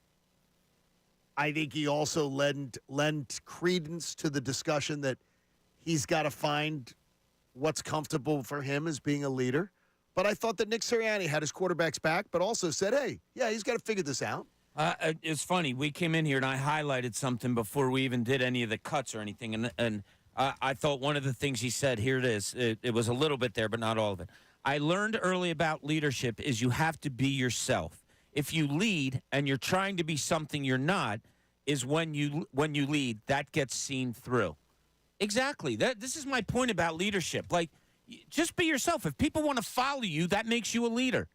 You know, of course Jalen Hurts has to be the voice. He's the one calling the plays. He's the one putting people in position. He's the one that gets everything in his ear and has to get 10 other people lined up to where they're supposed to be in order to run a play. Leadership or not, leadership means somebody likes the way you play and they follow the way you play, and that's great. But, like, I kind of like what Sirianni said. You don't anoint and you don't follow a book of leadership. Like, if I come in here every day and people like what I do, maybe they're going to try to be more like me or more like you or more like Pat, but I'm not telling them to do it, and I'm just being me. I think leaders are made not because they say I'm a leader. It's made because people are following you. One of the things about leadership, though, is accountability. And it brings me back to when, Nick's talking about the Seattle game. When Jalen knew exactly what he did at the end of the game that cost them that game, cost them the opportunity to tie that game. And instead, he let Nick Sirianni take the bullet for it and come out with we're trying to get a pass interference there and let him fall on the sword. I think part of leadership is standing up there and being able to account for yourself. It took A.J. Brown around 10 days to do it, but A.J. Brown eventually did it, and he took responsibility for that game. And from these accounts, that wasn't popular in the locker room. Going rogue for AJ and Jalen wasn't necessarily popular with it. And I said it at the time. Other guys on that team had to be screaming after that Seattle game. What the blank were you doing? We had a chance for an easy completion to get the field goal attempt. Had another completion down the field. Devontae, you could have even had more. That game didn't have to end that way. And their decision cost the entire team. And he chose not to take responsibility for it, and that may be part of the grumbling is that stand up and say, yeah, I did it. It wasn't smart, and we shouldn't do that. I shouldn't improvise like that. Maybe. Like I said, I don't know how many times he improvises and things go really well. He might have been 80 for 100 this year. So for them to come down on him when he makes a bad, yeah, there was other people open. It was a bad play. But I don't know that he doesn't do that an awful lot. I don't know that he doesn't do it a lot with a Dallas Goedert, with a Devontae Smith, with an A.J. Brown. I don't know. So was it a bad play? Yeah, you had another person open. You should have made that play. I just don't know how much freedom he has to make his own play. And if he does, maybe he's been wildly successful at it. I think don't know. that game stops the bleeding. If they win that game in Seattle, and they play it differently. They win that game in Seattle. I don't believe they lose the next week to the Cardinals. I don't know, honestly. They would have squeaked by. Giants. They would have squeaked by a Drew Lock-led Seattle team. I think the cracks were too far gone at that point. So you think I don't know if they win that game if all of a sudden it's like a light bulb goes off. Yeah, we're good to go. Yeah, I don't. I think that they were just too far gone. Howie Roseman talked about the fact that, well, a position group that I talked about in the summer, and I think he's reflective about it now, that maybe there were some mistakes made on his part. I think he's an outside guy. I think when you look at the skill set there, I think that, that was one of the positions that as we got into the summer, we kind of knew we needed some depth there. We gave some guys opportunities to do it. I got to do a better job of bringing in more guys to be able to play that position. I think that's one area that kind of you felt like in August maybe we need to add, so we tried some guys. But when you look at JB and his history and his success as an outside corner, to ask him to do something, which is really a different position, is hard. I set that up poorly because James Bradbury was who he was referring to, the fact that, they're asking to do it. It seems like he's committed to Bradbury being back, which I could understand because of the dead cap hit, but I don't think that's going to thrill his constituency, let's put it that way. whether it's on sports radio or in the local media, if they double down and go back with another year of James Bradbury. Yeah. I think one of them's gone. I think one of the corners is gone, and if I had to be a betting man, I think I'd go probably Bradbury. Yeah, I think that's what most people would choose, right? I mean, think so. I think saying, so, yeah. You have to. I mean, that change has to be made in a lot of places on that defense, and it has to be a change for the better. Now, if you can't find anybody better than Bradbury, well, then, yeah, you're going to have to run it back. But I find it kind of hard to think you can't find somebody a little bit better. I would, and it's the only thing is he might say, I can spend that money better than the dead cap hit. He may say, oh, yeah, a lot of the decisions will come down to business. You're right, John. If I can keep him here and Vic Fangio says to me, I can squeeze more juice out of that lemon. Like, let me have a chance. Then that dead cap hit then ends up being, Pat, maybe it's a linebacker, maybe it's a safety, two players probably. Yeah, and they, Howie kind of talked about it, but they did set it up where, a couple of the younger players got some valuable run. Keely Ringo got rave reviews in camp. Josh Jobe, Eli Ricks were two undrafted free agents, but they got a lot of play. It's not out of the realm of possibility that they do move on from him, and I don't think anybody would really bat an eye if it happened. You've had really good James Bradbury and you've had bad James Bradbury, but you always point this out, and it's like he's not getting younger. Yeah, exactly. So while I think that under Vic Fangio you would see an improved James Bradbury, because I just used last season as an asterisk with all the defensive players, I'd also wouldn't be surprised if that's just he's just shot. Like, he's just not good anymore. Now, he was asked about Hassan Reddick and the contract status and how things are going. Listen carefully to Howie's answer about trying to get Hassan Reddick back on this team. Hassan, obviously, unbelievable player for the Philadelphia Eagles. Local kid, great success story. Camden, Temple, Philly. Love having Hassan. I think that, anything that you're trying to do, you're trying to blend, obviously, what you're trying to do this year and how you're going to look in the future. And I think that's the hardest job. But certainly, don't want to get into any specifics with any conversations with players, but have tremendous respect for the player and the person. He was asked for that's a glowing review of what Hassan Reddick brings to the table. Didn't answer the question. Glowing review, yeah. Well, he was asked, number one is he's asked, and I quote, what is it the one thing you're looking for, you most need in that situation to resolve itself? He said, honest conversation. What do you take that to be? Your writer ears, because I have an idea of what I think that means. Honest conversation between the two sides. He said that is the number one thing that needs to be in order to get the deal done. What do you take that as? Because those words are clear. Honest conversation. What are you saying? That you think that he's been lied to before, Howie? I think that there is potentially a disconnect between, that's why he told him to go shop. Like, let's go shop. Could and be. Look, and then they just an agent and a GM lying to each other. You think that ever happens, John? I've heard. Can't imagine that I've ever gotten a phone call from an agent saying that the GM lied to him about something. And then if you get the GM on the side, they'll say, "Don't trust that son of a," that guy's lying there. This whole sports thing is nuts. These liars out there. But I think it's the idea of let's have an honest talk about what's your market value. I said it as. I think the honest discussion is, what's your market value? Yeah. And that's why I'm going to let you set the market. He's asked about Hassan Reddick, and listen what he says. He gives us his background. Oh, he's from Camden. He went to Temple. Dude, I thought the same thing. Guy. Great guy. So what you're doing in your mind is saying, right, exactly, Pat. What he's doing in his mind is saying, say good things. Don't give up anything too much here. Let me keep going and going. Oh, he's been awesome. Oh, he's performed wonderfully here, and we just want to have honest conversation. Boom, end it there. The whole other stuff is like clearing your throat while you're still talking. So I think it sounds though it was, Pat, effusive, and I believe they want him back, and I think that they think they're going to get him back. I felt a little bit more confident as the conversation went on, but yeah, when he first started it, he starts giving the background. resume, I'm like, the I background. know this, man. Like, get to the point, And I felt like he was just trying to stall to find a way to work around open communication, this and that.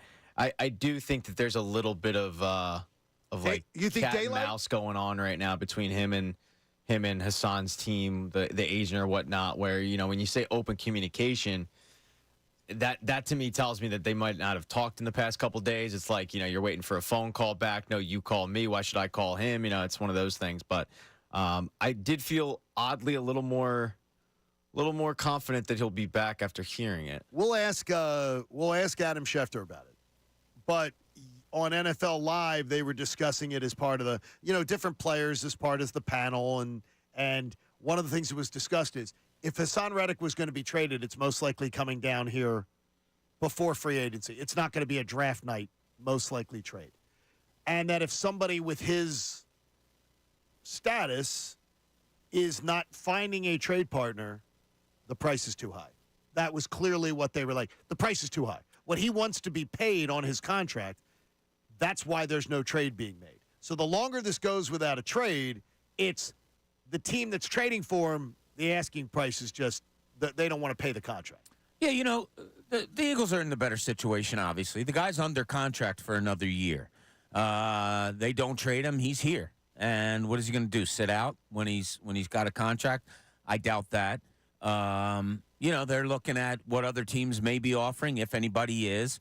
They're trying to evaluate the market. Boom, they just got more money because of the salary cap uppance. So the Eagles are in a good spot with this. I've never, in all honesty, since the Hassan Reddick stuff has come up, I've never thought he's leaving here. Yeah, I'm not thinking he's leaving either. I don't. I don't. And for Howie to come out and give his resume of, hey, he's a Philly guy, Temple, Camden Catholic, we know. Haddon Heights, all of that stuff. Like, yeah, we know. If you're at odds, you're not throwing praise and hometownship stuff out there. So I think he's going to be here. I think the Eagles will work something out with him that he'll get like a 3 or 4 year deal. I thought that should have made you smile yesterday. It did. That's it made me feel what better. I take away. I have a feeling he's coming back. That deal's going to get done. I think so. And I think it was clear that Howie was doing nothing to create any kind of discord, any kind of bad feelings that potentially could flare up. He was making sure to be nothing but positive about Hassan. And honestly, with what Hassan has brought to this franchise, I think that's the right strategy. Sure. He's been nothing but. Yeah. He's been nothing. He's exceptional. And last year, and when he's been exceptional. Let's cut you off. He's been exceptional on the field, but the way he's handled this, I feel like off the field too. He's tried very hard not to make it public. He's asked about it in training camp last year. He says, "Yeah, of course I want to be back, but I'm not going to play this out in the media." He doesn't. You don't hear about it throughout the entire season from him, from anybody. And, I think he's handled himself well in this negotiating process. Even the story that came out, it didn't come out from him. It wasn't like he put a tweet out demanding a trade. In fact, he walked that back and said, I never did demand a trade. It just seems like a negotiating tactic from one of the two parties. So, well, the weird thing is that, and I also look at it this way, is the Eagles never said he demanded a trade. Ever.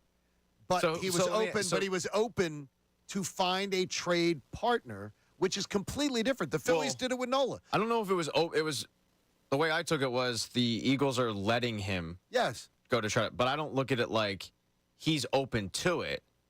They're saying, hey, you can go find somebody. Oh, no, I agree. And I wonder who put that report. Was it his camp or was it the Eagles? I lean more towards the Eagles, but the guy who broke it usually doesn't break the Eagles stories. So that makes me go, did Hassan Reddick's camp put it out there to put the negative publicity on the Eagles, knowing full well that Eagles fans like myself were going to panic and take our shirts off and pile into the streets to riot? Some of these insiders, Adam Schefter, who will join us at 8 o'clock, is known as being a GM, like the GM's whisper. And yeah.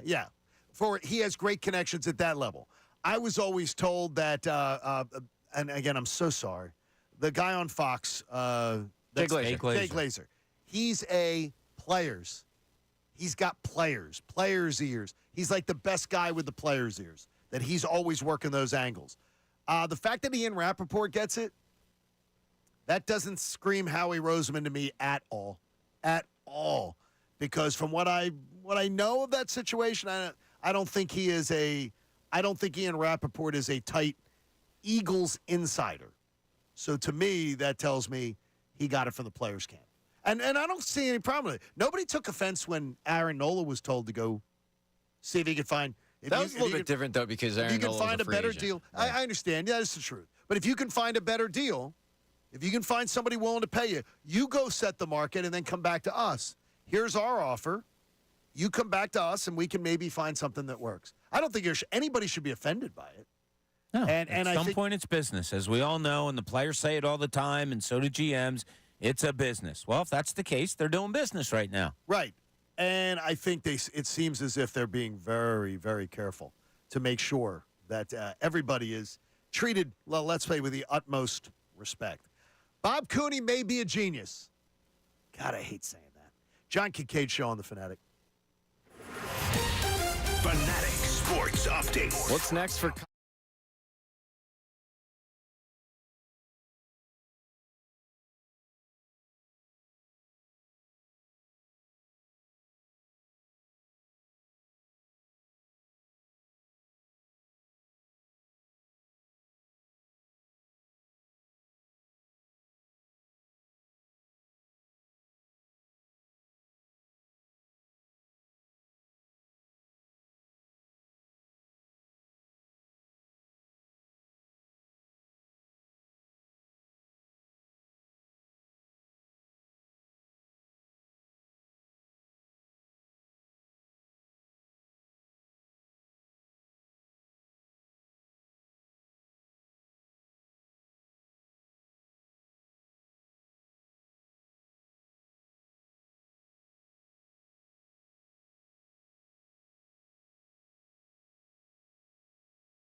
Group Station, broadcasting live from the Comcast Business Studios, powering possibilities.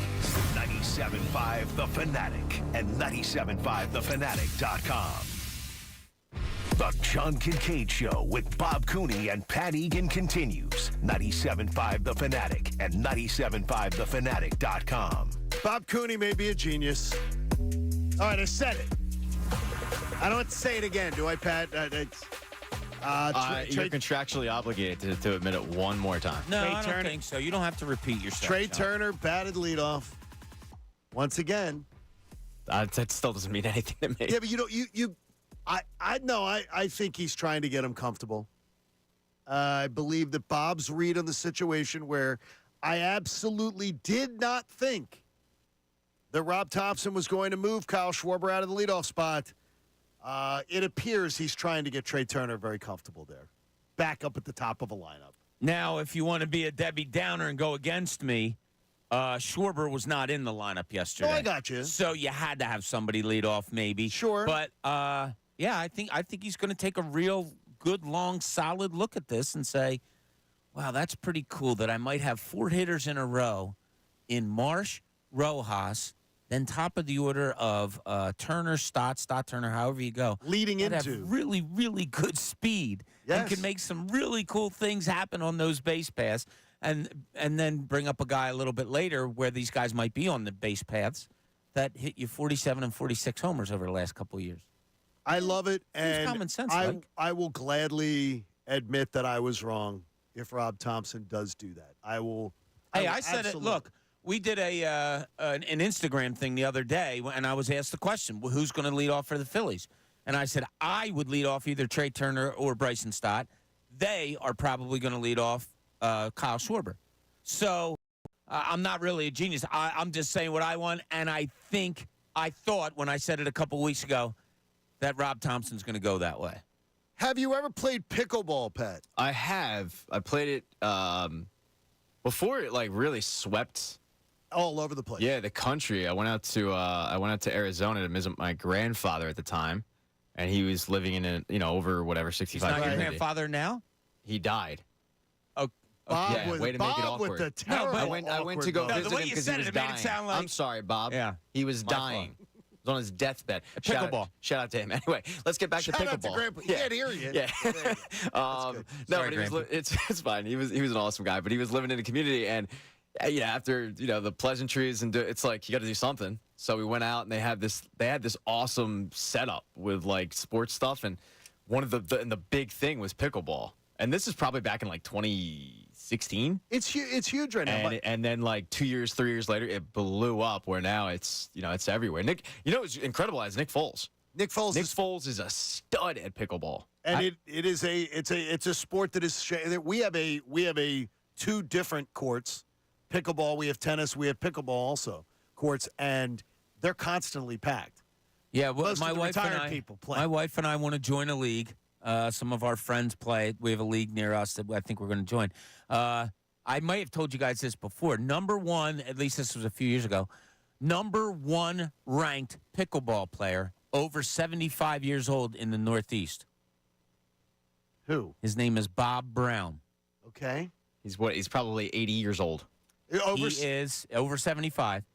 He is Brett Brown's father. really? Yep, number 1 ranked Who pickleball does these player. rankings? Yeah. This is amazing. Yeah, so this was years ago that Brett was Well- telling me, and then I sat and talked to his dad all about it. And his dad's a very active guy and was an athlete, a coach, all that. But yeah, pickleball, he was pretty good at. I haven't tried it yet. I'm looking forward to it. I would think you'd be good at it. It's not a lot of running, but it's a lot of agility and being able to eye-hand coordination. Yeah. And the Phillies are playing Paco ball, is why I bring it up. Paco. Paco ball. Oh, not. I thought you said Pac.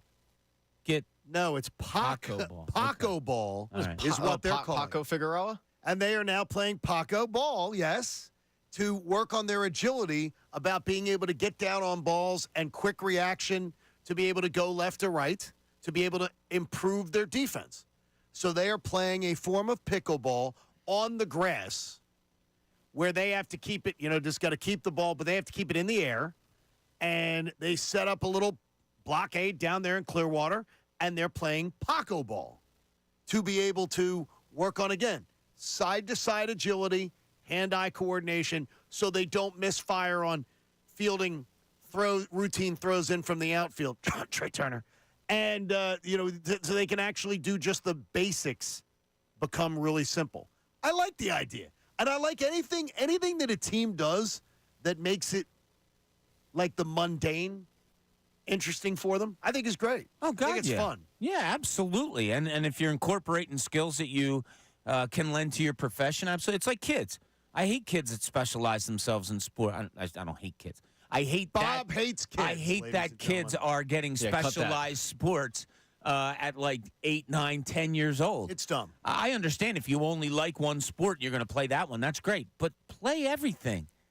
Play everything. Just play. I tell you about the kids all the time across the street from me. They just make up games and go out and play. And they're never on their phones. And now you give them a ball of any kind or a bat of any kind, they're going to figure something out of how to play. And they just play. Like I went over the other day. They were doing this game where they're throwing a ball against the garage, catching it. One kid's running, one kid's not. And then they're taking a, chance. And I'm like, dude, you got to teach me this game. I never heard it before. But it's awesome. Like, that's what kids should be doing. It's a shame we don't see it. And that's what, that's how you equate it to what the Phillies are doing. The Play 360, the NFL's Play 360, where they're trying to get kids to get out there and play. Get out there, get out, play every single day. Yep. The one of the things that when we had like the executive director on once when I was in Atlanta, and he came in and he was talking about the fact that the difference is that when previous generations grew up, they played unsupervised from parents. This generation grows up and they play things that are set up and regimented by parents. We played in the streets. We played in fields. And we entertained ourselves. Whereas nowadays, kids have scheduled play. Yeah. Where they have to be on teams, and they have to have uniforms. They have to have multiple uniforms because you got to pretend you're like in the pros. And that this whole thing was when kids play by themselves, they actually get a better experience out of it when mom and dad aren't involved. As far as just the experience of just playing, interacting, learning to deal with each other, than the regimented sports that we get them involved. Yeah, I mean, I'm sure there's positives and negatives both way. I love that as kids we were allowed to do what we do. Now kids are, as we know, pros are better athletes because of either the conditioning, the teaching, all of that stuff that they get. So some people might look at that better. It'll change again at some point. Oh yes, absolutely. It'll change again at some point. Maybe guys will start pitching 8 innings almost every outing, sometime. I don't know. I'm not going to say any day. I had fun back. I haven't been a kid for a long time, so I can't compare what it's like being a kid today. News. So I wouldn't have changed a thing growing up as far as sports. I can tell you that I would not have changed my childhood for my daughters. I would not. The era. She had better. How do I want to say phrase it? She had better parent? No, I was going to say you had better parents. I'm going to say is that no. I mean, Christina. it's the truth. Is that the idea is that I like the freedom, and I think the freedom is where we learn stuff. To make mistakes, correct your mistakes. It's okay to get in a scrap. There's a lot. There's a lot when mom and dads aren't around. There's a lot you can learn, especially when you're little, when you're smaller, a smaller kid. Yeah, I mean, I can't fathom it. I think about it oftentimes when my kids were growing up, the fact that I knew where they were all the time. Even in they're all adults now. My youngest is 21. I mean, they're all adults, but I do know where they are at all times. My wife knows where they are at all times. I couldn't fathom. The weekend, not to sound like a jerk, but Glenn and I, who are still best friends, every weekend it was the same thing. Every Friday, he would tell his parents he's sleeping over my house. I would tell my parents I was sleeping over his house, and we'd wind up wherever. That's just what you did. And we weren't bad kids. I'm not saying that at all. We weren't, but we were out having fun. And if you wound up going home, you just said, "Yeah, I didn't feel like sleeping at Glenn's." Or if you slept out, you slept at Glenn's. Hey, Landis Block and Concrete will help you create your very own jaw-dropping backyard paradise. I keep looking at mine saying, "Wham, get the warm weather here, please." You can check them out online at landisbc.com. And Landis Block and Concrete brings you Adam Schefter every single week. So we're going to have a chance to catch up with Adam and he'll join us on the Comcast Business Hotline, where every day in business is a big day, and Comcast Business gets you ready for what's next. The Comcast Business tumblers, can we thank them for that? Look at this, these Comcast Business tumblers delivery I left yesterday. my normal tumbler in my car last night, so lazy me. I just said, let me just grab this new one we got, wash it out, and use it. So, yeah, they're very nice. Yeah, keep an eye on it. Is there a camera? They're beautiful. Yeah, it's a YouTube camera. You just put it on right there, so you can get that there. It's nice. That's a nice. We appreciate that Matt Cowper brought them by yesterday. So getting Adam Schefter, we'll get Adam Schefter on the line and get his thoughts as the Eagles still continue to take center stage as now this scouting combine goes on and the idea of what they're looking for and everything. I think you got a clear impression from both coach and general manager yesterday, though. This is going to be about defense. And it's what everybody has called for, applauded for, and otherwise, that this is all going to be about defense. It better be. I mean, you can't say all, but my God, if 95% of your focus isn't going towards defense, I don't know what you're looking at. Adam Schefter's quite the world traveler, and he joins us now on the Comcast Business Hotline. Thanks to Landis Block. Adam, we talk about the Combine. Is it less important today than it was 5 years ago? And good morning to you. Oh, good morning, John. Well, what I would say to you is this. I don't know that it's less important, but its role, like everything in the world today, is evolving and changing to the point where there are a lot of coaches today who decide to not even go anymore. And they just skip it because, again, the key part is the medicals for the players, so they get all that information. The next part would be, I think, the interviews with the team. Well, if there's somebody you want to talk to, each team has 30 visits, so you could always visit with that guy, not to mention the fact that you may have visited with them at the East-West Shrine game. Right. So there are opportunities to visit with those guys then on personal visits. And so what happens is I remember when I was in Denver, the first guy not to go to the Combine, the first coach I can remember not to go was Mike Shanahan. And he never liked to go because he felt like he was being badgered for jobs. Now, I think jobs are all filled by now. But I understand what he was talking about. And it's really a whole team. Like everybody in the football universe is there. Every member of the front office, every coach, all the college players, every agent, everybody wants something from you when you're the head coach. And so a lot of these coaches don't go. And if it's a new staff, a lot of times they keep the staff behind and don't even send them. So is it less important? No. Is it changing? And are people attacking it differently? Yes. Shefty, a lot has been made, especially here about the Eagles, but the $255.4 million, that's the new salary cap in the NFL. What does it mean for teams, in your opinion? Like, is it just as simple as, okay, yeah, everybody gets the same, or is it more beneficial to some than others? Well, I do think that it is the same for everybody, obviously. But I think it has different meanings, and teams will use it differently, right? Like there might be a team that is really under the cap, and it's just like it gives you enough room to just finally get there. And so maybe, you don't have to restructure an extra contract or two. It could be a team that is over the cap, is well positioned, and they say, you know what, we can now afford to, I don't know, spend on a luxury item. We're going to spend more money on a running back. It could mean the difference in a team tagging a guy. Like, it's just, you know what it's like? If I said to you, you have a $100 allowance. This week I'm giving you $110.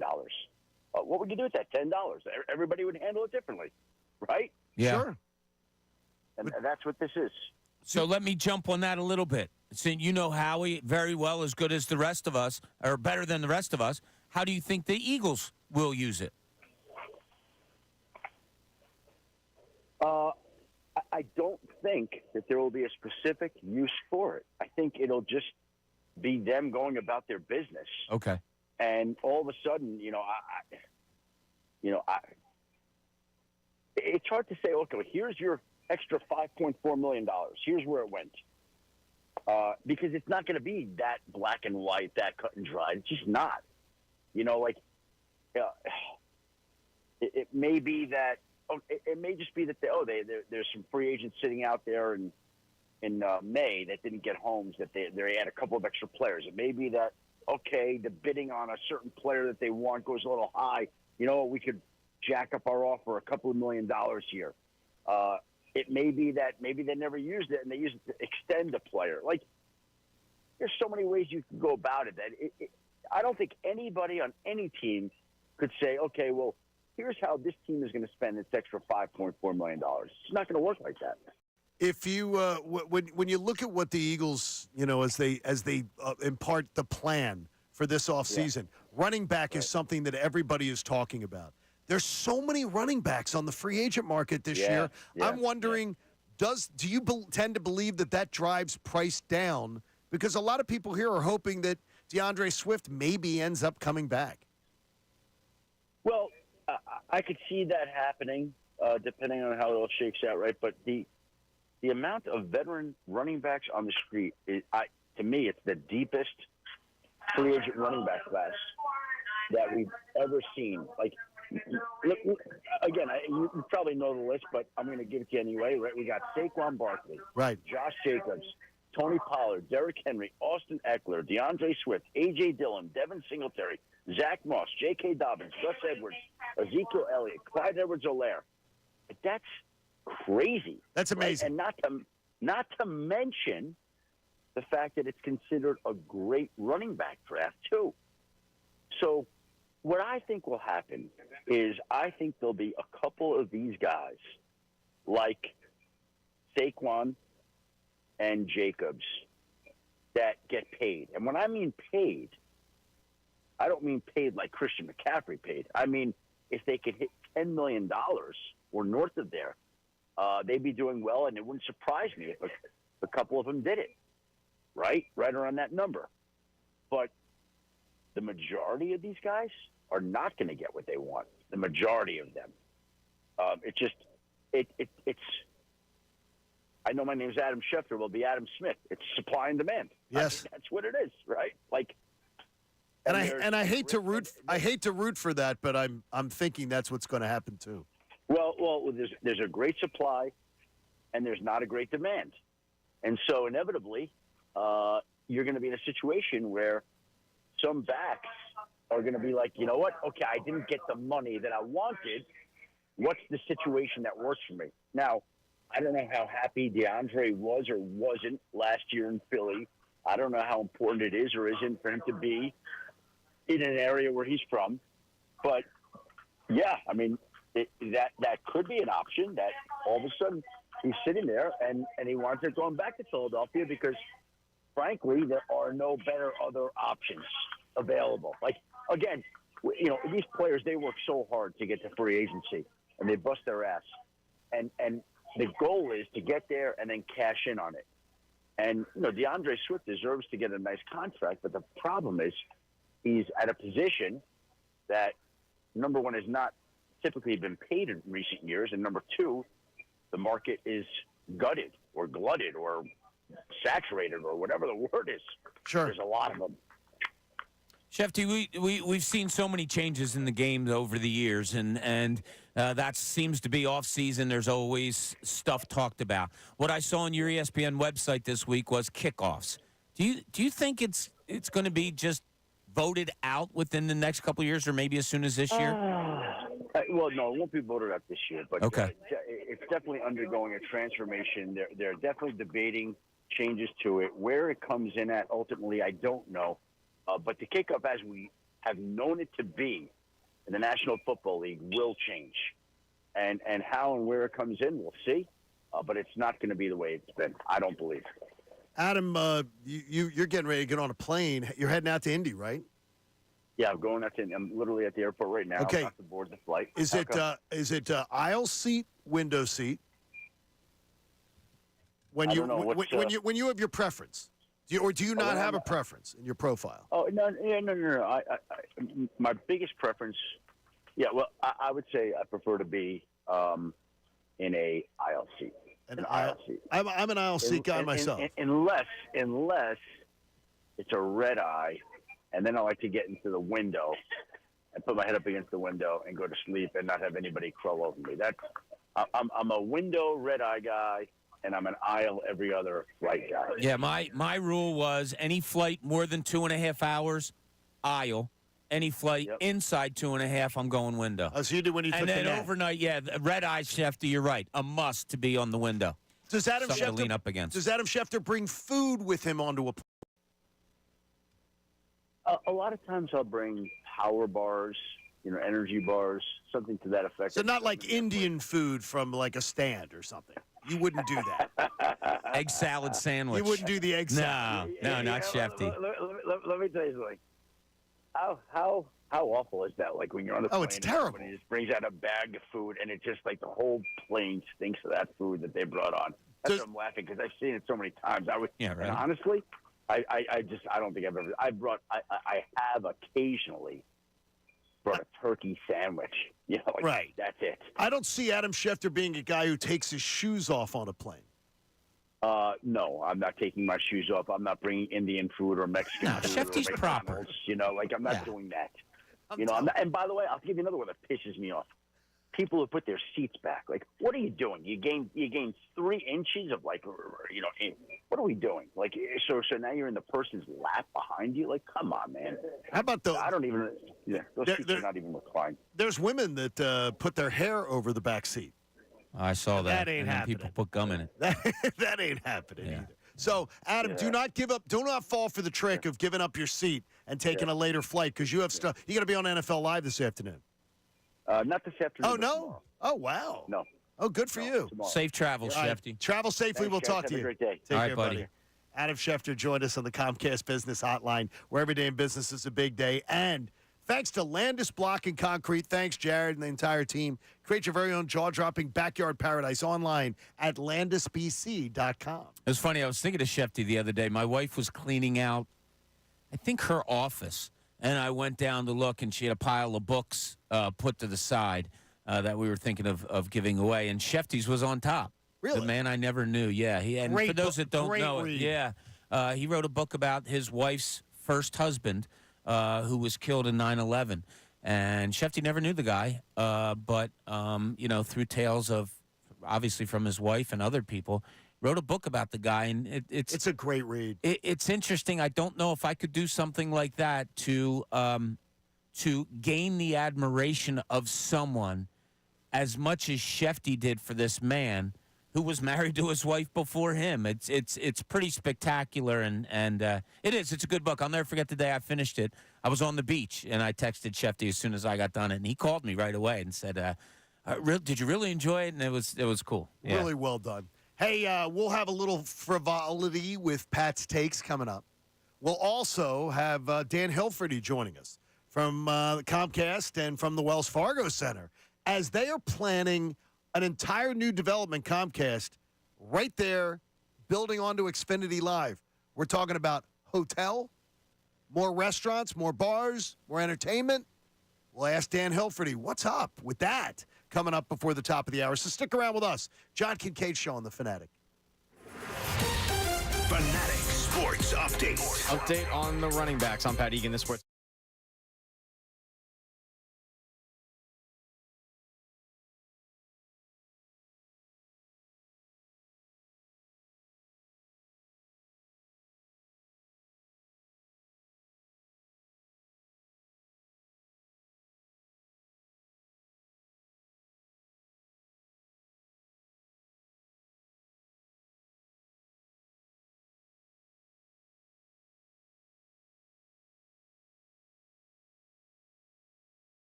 thefanatic.com. Thanks so much for making us part of your daily routine. John Kincaid Show on 97.5 The Fanatic. Dan Hilferty, the chairman and CEO of Comcast Spectacor, will join us to talk about the plans of what is going to be built in the area of where right now where Xfinity Live is, including a new hotel. Interesting. Additional bars, restaurants, storefronts. Very excited to hear what the plan is. And obviously, this as the Sixers are looking to move. So a lot of stuff going on. There's a lot of stuff going on. And Fix the electricity first, Dan. No, Dan he's in. I heard he wore overalls today to work. Oh, nice. And he actually called Chief Dan, who's an electrician, and said, "Can you come over? Let's look at this. Let's fix this board." Somebody That's hit everything. the line. That's crazy stuff. That is crazy what went down last night. That was. As a man, this is a little off kilter here, so I just have to ask you. As a man, who probably has the second best head of hair at this station, next to the man who produces this show. I'll check with Pat's in like 20 years. That's fine. He's got. I won't be here in 15. He does something now that doesn't. So Pat's into for his skin and for the betterment of his health. He read something. Is into taking cold showers now and it's great, good for him. It's supposed to help with your heart and a lot of different things that Pat explained to us. But he was just talking to myself and MB during the break, and he said, "Yeah, last night the shower was really cold at the rink, and I was doing my conditioner." And MB and I looked at each other and just started laughing. Yeah, What's so funny? I got looks. Really? Condition? I used to have a good head of hair. I had flow. I had a mullet back in the day. All that stuff. I don't think I've ever put a drop of conditioner in my hair. Can I explain my reasoning why? Because I never used it either. And I was getting my hair cut, and I was talking to the guy about, like, dude, no matter what I do, I have dandruff. Like, I can't get rid of it. And he goes, "Do you use conditioner?" I said, "No." He said, "Start using conditioner. It should help." Oh, Takes the dandruff away. That's why I use it. I'm not out there trying to impress you people. Wait. No. Like, I was just wondering if guys normally use hair conditioning. Part of Were you a hair conditioning guy? Part before? of a great head. I will do no shampoo. I will shampoo 4 times a week, I think, and I will condition 2 times a week, and I will wash my hair just with, like on a Saturday morning, take a rinse off just with hot water in my hair. You guys think this much in the shower? Yeah, guys who have hair, we have things to think about. Guys who have hair. Shots. We have things to think about. Okay. I mean, it's what you want to keep your hair in good condition. And by the way, as your hair gets salt and pepper, and you're not dyeing it and trying to fool people, you gotta condition gray hair. If you don't condition gray hair, you're gonna look like Albert Einstein because it loses the thing. Like my hair is strange. It's just absolutely strange right now. It's wavy and curly and doing stuff it hasn't done. So I'm trying to keep it in a little bit more of control than it was before. In my 56 years, or no, wait, 50, whatever, how many years here on Earth, you just talked about your hair more than I ever have in my life. It doesn't surprise me. You don't have a lot to talk about. But I mean, it's like it's a topic. You have other things on your mind. You don't have to worry about hair. You get in the morning, like Pat, with a hot, cold shower. I end every shower around 15 seconds, 20 seconds of I shift it over to cold and just end the shower that way. Yeah. Because I get terribly ruddy, the rosy cheeks and everything from the hot water and everything. I like the cold water, and it also cools me off. So especially in the summer. So take a hot shower, clean off, and then last 15, 20 seconds, pull it over to where it's cold. Have the coldness, just balance that out before I get out of the shower. I'm a cold showersman in the summer. Outside? Because I like to go outside, and as you know, I like to sweat and go outside and do some physical stuff, to just because. And then I'll jump into a cold shower, all cold. That's fine. But no, in the wintertime, I don't. I look forward to my Benefits nice warm are good. shower. And my Bradford White gives me all the hot water I need. See then that? I flip it Look all how over. we tie everything all in together, I flip it Pat. all over there. I want some positivity here. And so I would like to let's dial it up here because there were a couple things. One, in the rundown, Pat said, look, there's been a lot of negativity about the Eagles and a lot of things that have just been, it seems like it's been all negative talk. And yes, there are holes on the roster, Pat, but you still see some positivity on the roster that you wanted to talk about. And I like that. Yesterday, this is around the time of the year where big-time guys like free agents or guys under contract are you're starting to see the whispers of, like, are they getting traded, cap casualties, that situation. And one of the names that was thrown out there was Davante Adams. And the GM for the Raiders comes out. He goes, we're not trading Davante Adams. It ain't happening. He's a Raider and blah, blah, blah. And I thought to myself, man, it's really nice as an Eagles fan to not be sitting here and coming in talking about should the Birds trade for Davante Adams, 610-632-0975. Wide open phone lines, first time all show. It's so nice. Which is always a lie with those shows, by the way. It's always a lie. I've done that lie many times, and I'll do it again. But it's so nice to have that happen because we have A.J. Brown and Devontae Smith, where the Davante Adams news comes out, and I just go, yeah, I don't really care. It doesn't affect me. And that's something that's foreign to me as an Eagles fan because I grew up with James Thrash and Todd Pinkston. And, for a while there, it was just a lot of dreck. And it was miserable wide receiving cores. And it just seemed like any name recognition wide receiver that came on the market, you immediately, as an Eagles fan, went get him. Should they get on? And this is a situation where, no, like, we're good. We're good at that position. And we're good because Howie went out and he drafted Devontae Smith, 10th overall, and he traded up to get him ahead of the Giants who were going to take him, and they ended up getting Kadarius Toney and shipping him off. And he ends up going out and trading the next year for A.J. Brown. Like, we're set at a position that I'm not used to being set at. And it was just nice yesterday to see that news come out and me not immediately go, well, what if? Like, what would it cost? And for Howie to commit yesterday that Devontae Smith extension is a priority, that they're going to get something done. I loved hearing that, too. So it plays right to what you're saying, Pat. They have a plan now. They've addressed it, and they don't want to go back. They don't want to go backwards. I want to draft a receiver. That's fine. I want one of those guys that is smallish, that is, you look at him and you say, oh, man, how does that guy get so open from that slot position? I want one of those receivers that on 3rd and 3 or 4, he's getting the ball, but you still can't stop him. I love it. I really do. I want one of those guys, and I'm not going to lie. I haven't scoured college football to look for who may be there for – the Eagles aren't going to go early to get one of those guys. But, maybe there's somebody there that'll be even better because you have a Devontae Smith and an A.J. Brown already here. Tomorrow, you can ask Andrew DiCecco live from the Scouting Combine.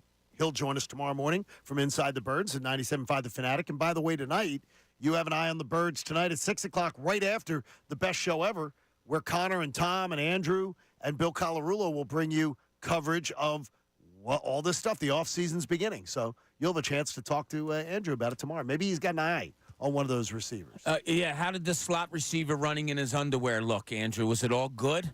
You could hear who potentially could be looked at. Yeah. Who could be looked at. Yeah, I do. I would love to see them take a guy, 4th, 5th round, maybe, I don't know, from a smaller school, just somebody that, and you plug him in and you say, oh, man, look at this guy. He gets open a lot, and that I would love that. Hey, Rick, you're on the Fanatic. Good morning, Rick. Good morning, gentlemen. How are you? Doing well, Rick. Good to hear from you again. Man, always a pleasure talking to you fine gentlemen. So I got two things, and one's going to make you laugh.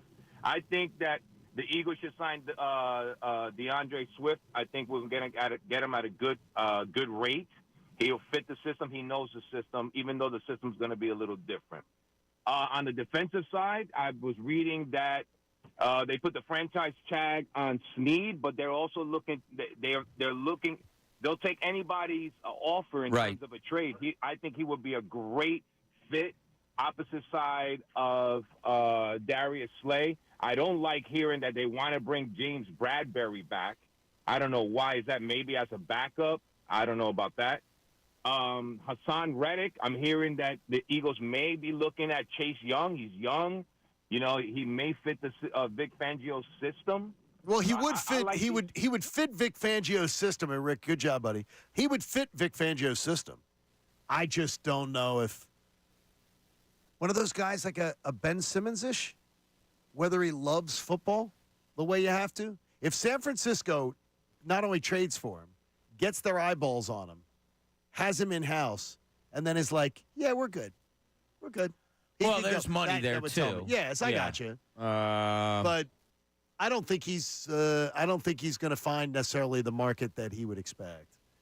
as far as what, because his that's two franchises that are like, yeah, we're okay. If Chase Young's not here. I mean, Washington was selling. Right. San Fran gets him because they're buying and trying to win a championship, and now he's out in limbo. I think he'll get good money. I think somebody will take. Would you be in on it? Pending money, maybe. Right. But maybe not. I don't. I mean, he's better than. I'd rather have Hassan Reddick. Yes, I'd rather have Hassan Reddick also. Yeah. Pat, would you consider him though a better option than Josh Sweat? Like if you had him, Josh Sweat, and Hassan Reddick, you're feeling great. Yeah, I'm feeling pretty good about the position group is much better. So Absolutely. You've got an option there. Before we get to Pat's takes, Bob, you also said you still took some positives away last night, and yes, the game got close at times. I never thought the Sixers were winning that game, and I spent much more time with the Flyers than I did the Sixers. But I didn't think that they were going to, this is a game they're going to pull out and pull the surprise victory last night. No, I mean, they battled, and it was a 2-point game with about 8 minutes to go. It was a 2-point game. It was yes. And Boston goes on like a 16-0, 17-0 run. I forget exactly what it was. And, it was that Boston thing. But, it's a time right now, and I said it yesterday, that it's going to start to get really bad, I think, where things are going to – the record's not going to be good, and now things are going to start imploding a little. And I think it's bubbling right now with Buddy Hield not being able to score the way he did when he first got here, and people wondering, was that a good signing? Is he going to be better when Embiid gets back, if Embiid gets back? Tobias Harris, Paul Reed is obviously showing he's not a star. Why didn't you address the backup? So there's all of that. Is there, any positives that we're gleaning out of this team over the last, not only over the last, say, 2 weeks, but let's move forward. Is there positives that can be gleaned from this team moving forward? And let's not, you're going to see Kyle Lowry be playing great basketball. Sure. Let's keep it real. Is there anything good that you're going to glean, do you think, from this Sixers team if Embiid gets back? I hate to shut it down and just say no, but I feel that way. This is a team that's getting blown out on a routine basis. Blown out. Not even 16-point losses, the average since Embiid's been out. Yeah. I'm like, ugh. The announcer said something pretty cool last night that I agreed with. And they said, sometimes this is when Nick Nurse is one of the best in the league at this. That when he's given a bad hand, he's a really good teacher of that bad hand. He's been given such a, I don't want to say bad because I'm not calling the players bad, but such a weird hand in that not only is your best player taken away, all of the movements of this, you don't know who's available night in and night out with this team. And, it's going to remain that way. Nick Batum isn't and he's older. Kyle Lowry, older and can't play every day. D'Anthony Melton now with the back is going to be out. Tobias Harris, I just read a story during one of the breaks. He admitted, look, I'm not doing right now, and I'm really struggling, and it doesn't matter if something's wrong with me or not. If I'm out there, I'm expected to be 100%. Well, that's alluding to there might be a little bit something wrong there, too. So I don't know if I can. I don't know if we're going to glean anything good about this team before Joel Embiid comes back. As long as it's just not this pile of negativity. But, I mean, it's hard. We're not going to blow sunshine up your skirt and tell you things are great when they're not, even though we are the flagship. We're looking at it objectively. No, exactly. I'm not saying that at all. I'm being honest in observing basketball. I'm just being honest. I don't know where this team is competing. There's no identity, as I said before. They started a second quarter of a 30-30 game last night against the Celtics in which you're saying, okay, all right, that's pretty cool. You're starting it with a Ricky Council IV, Oubre, Kyle Lowry, Nick Batum, and Cam Payne. I mean, you look at that lineup and you're like, what? Yeah, it's and I'm not saying bad, but that's what Nick Nurse has right now. That's the hand he's been dealt. I don't know how you get away from that. I don't know how you can piece things together with that. I just don't know how. Well, I know the positivity can come your way when Pat has his takes. With or without, either way, it's time for Pat's Takes. Hello. Hi, Patrick. Have a seat. And we will get started. Cheating in sports, nothing new there. All right, we all know that. Coaches, players, they'll do just about anything to gain a competitive advantage on their opponent. But what happened in the Italian league is just taking cheating to an impressive level. Now, it all started about a year ago when Torino went up against Roma in the top-tier league in Italy. Torino head coach Michele Oracchio was looking to gain an edge against his opponent, Roma, and he decided to take matters into his own hands. He was watching the classic movie Back to the Future. Oracchio got to the scene where George McFly is spying on Lorraine. Now, when Crispin Glover perched in a tree with binoculars, Oracchio got inspired. The next day, he headed to Roma's practice facility where there was a nice oak tree, and he proceeded to scale that. And then he set up shop and started watching their practice with the binoculars he bought from the store earlier in the day. Unfortunately for Oracchio, he was caught. Someone quickly noticed that there was a human who was just chilling next to the Swallows. Oracchio was kicked out, and his team lost 1-0. But just because you lost the game and you got caught cheating doesn't mean you just give up. He regrouped. Like a Marvel supervillain, he got back in the lab. He concocted another plan, and that's exactly what Oracchio did. Call him the Phillies because he decided to run it back, but he did so with a little bit of a tweak. He changed his game plan slightly. The tree was still there, but Oracchio decided that he would not be the one to climb it. Now, this time, he sent an assistant up into the tree. A new hire by the name of Billy Belichecco. Okay. Billy Belichecco was caught with binoculars trying to spy on Roma's practice. Unfortunately for Oracchio, it was the same result as last year. Torino lost 3-2 to Roma. Oracchio told reporters after the game that he has zero regrets, and he's looking to get back in that tree next year when the two teams face off. But this guy's been caught twice, or his team's been caught twice. He's lost twice. It's not a good stretch for Oracchio, admittedly, and Torino, but you gotta love his tenacity to just get back in that tree and keep grinding away And start stealing. I mean, I admire that as long as it's not like something like that. That's not. I don't consider that cheating. He's just watching. You know, he's just watching because he's a man in a tree watching. You can literally set up you can set up walls. You can set up. You just cut that tree down. Yeah, I mean if you're Roma, though, why would you cut it down? You're up. You know, last 2 years you're 2-0. You're doing well, team. right? Yeah, you don't care. Let everybody watch and see how great we are. Watch it. You know, have fun with the birds. Is that cheating to you, Bob? I don't think that's cheating. Climbing up a tree to watch a practice that you can view. No? No, I really don't. Morally, I wouldn't do it. I mean, I probably wouldn't do it either because I'm scared of heights and I'm small. Oh, well, you weren't a tree. I used would to have love thought you were a climbing tree trees, climber. man. You didn't I love when you were climbing little? trees. No. Oh, we had this one in our Really? backyard. I'm getting down.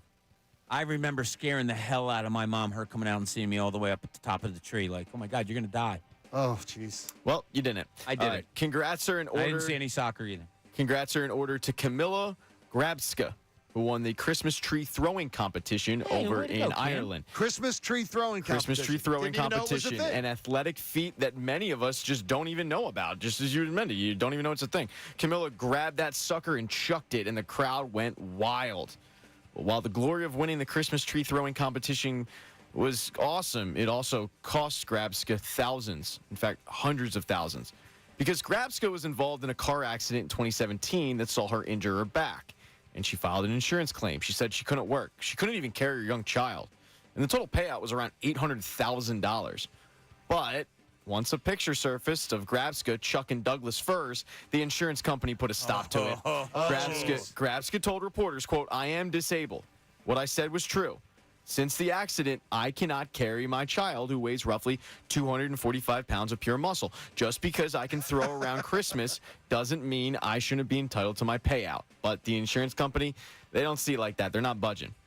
Really? So, yeah. But while they took away her money, the insurance company can never, ever take away her title as the Christmas tree throwing champion of 2024. Did you see anywhere in that story what her compensation was for winning that competition? I did not. No. What would you, I mean... It's Ireland. She probably got a free round at the bar or something like that. How do you come up knowing that you have this skill set? I'm always fascinated by these crazy competitions. So, Ireland's near Scotland. Scotland has the Highland Games. They are famous for, like, just chucking, like big logs of wood. And maybe that's how it kind of... Like, they throw the cow patties down south. Like, how far can you throw the dried cow patties, like Frisbees? And they have that in competitions in some communities. I never understand. We're weird here. We just have baseball and basketball. Who figured out that, chuck Christmas trees? Well, I used to do that during halftime entertainment at Sixers games. Used to chuck Christmas no, trees? seriously, people would come out, and there's this one guy that came out with a toilet seat, just a toilet seat, and he contorted himself through it and did different things with it. And I'm just looking at him going, so wait, were you like 6 and you found a toilet seat and started playing with it? Started doing that? Like what's going on around here? Or what's the girl's name, Pat? We were just talking about it. Grabska. No, the girl that does the teacups and the balancing on the halftime entertainment lady. I have no idea. I thought it was you we were talking. No, we didn't have. It might have been Dylan. We're but gonna like, move on. She rides a unicycle and she throws teacups up and catches them and does things while she's riding a unicycle. Like, when in the holy hell did she decide to do something like that? All right, today in sports, 1903, Barney Dreyfus. That was mean. And yeah, we had to move on, but it was that story had run its course.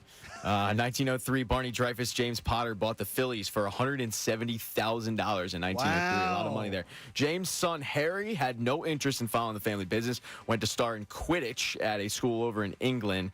I haven't really heard from him since. Yeah. Anyway, might have been written about. Yeah. There's a couple documentaries on him and whatnot. 1940, the first televised basketball game happened as the University of Pittsburgh defeated Fordham 50-37. 1960. That was a barn burner. Yeah, the United States won their first gold medal in hockey. The last cut on that 1960 team was, you guys know? No. Wait, what was the question again? Thanks for listening, I Bob. know, right? 1960, the United States won their first gold medal in hockey. Joe Watson. Who was the last cut on that team? Joe Watson. No. He's from Canada. Bernie Pront. Oh, no, no, that's it right. was Herb Brooks. Herb Brooks, Herb see? Brooks, and Wow, coach we're in the talking 1918. USA. Those guys aren't even. Literally said 1960, the United States. Yeah, Come on, Bobby. They're not Americans. 1967, Wilt Chamberlain hit his record 35th consecutive field goal, and then in 1970, bicycles were finally permitted across the Golden Gate Bridge, and hipsters everywhere rejoiced.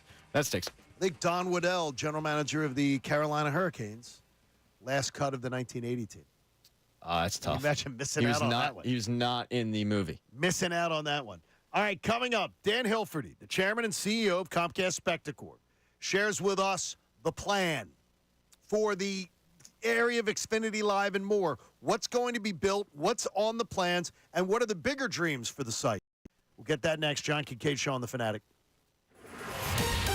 Fanatic Sports Update. Schefter speaks on Swift on Pat Egan, the Sports Update.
ESPN HD1, Burlington, Philadelphia.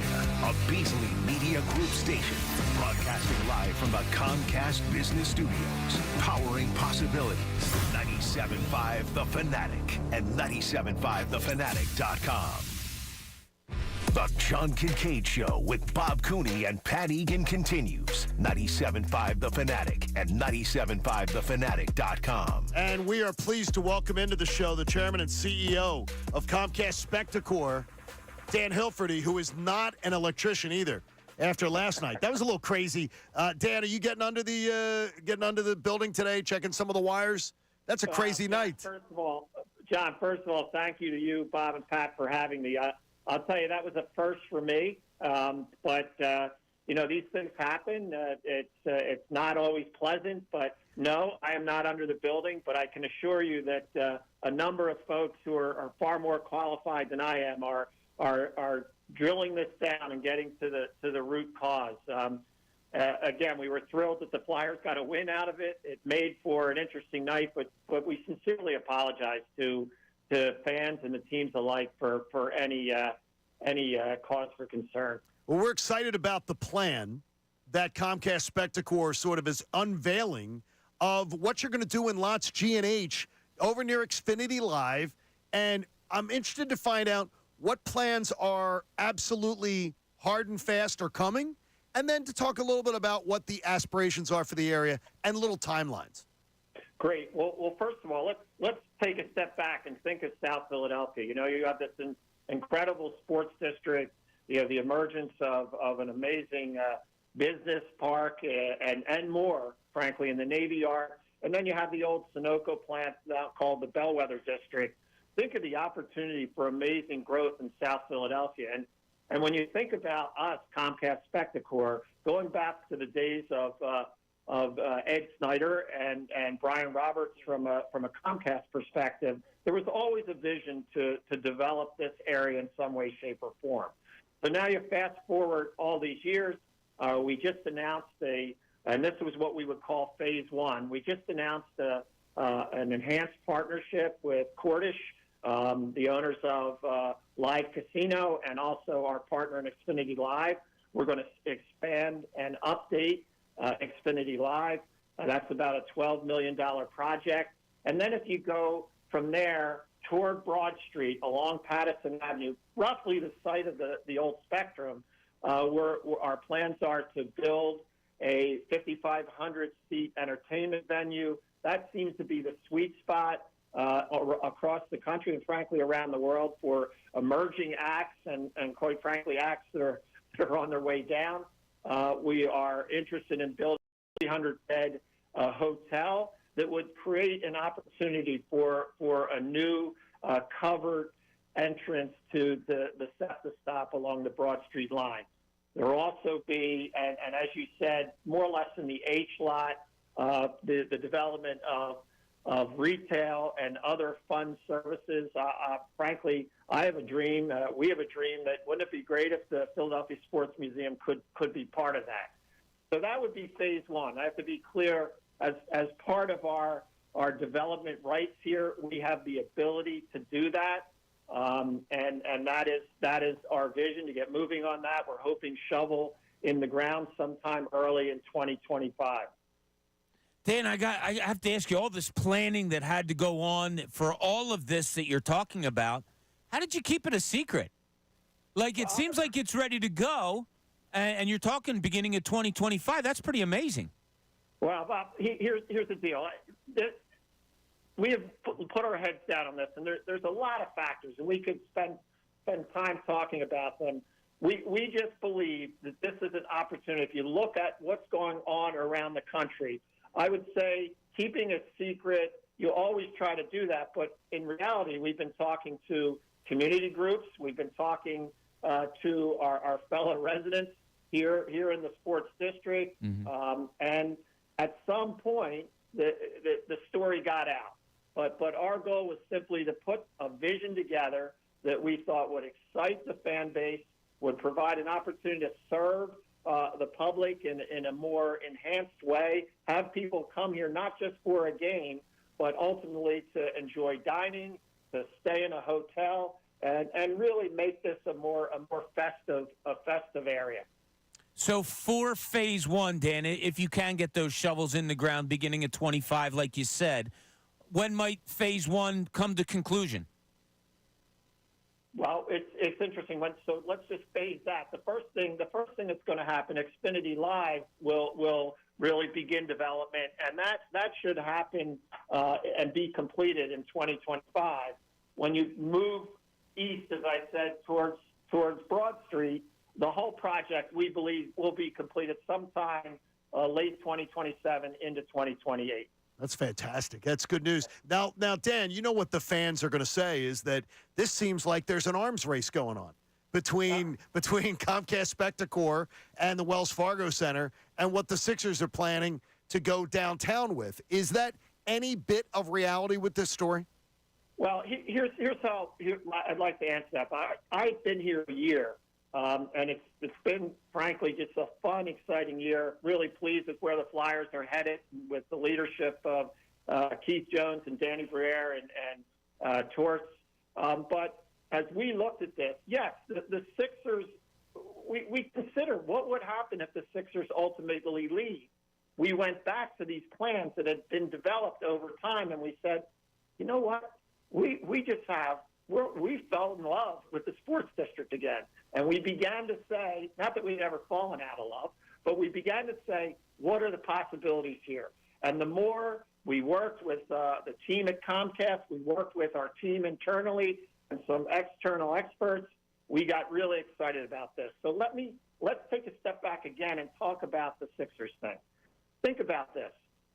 Both what the Sixers are envisioning and we're envisioning, look, we're talking about big things for the city. We have consistently said we want what is best for the city of Philadelphia. And time will tell if they're able to move or ultimately if we stay with us. We have a great deal of respect for HBSC. I mean, what Josh Harris and David Blitzer have built in terms of the sports empire, we have a great deal of admiration for that. And locally, David Edelman having a view to do something for the city, it's commendable.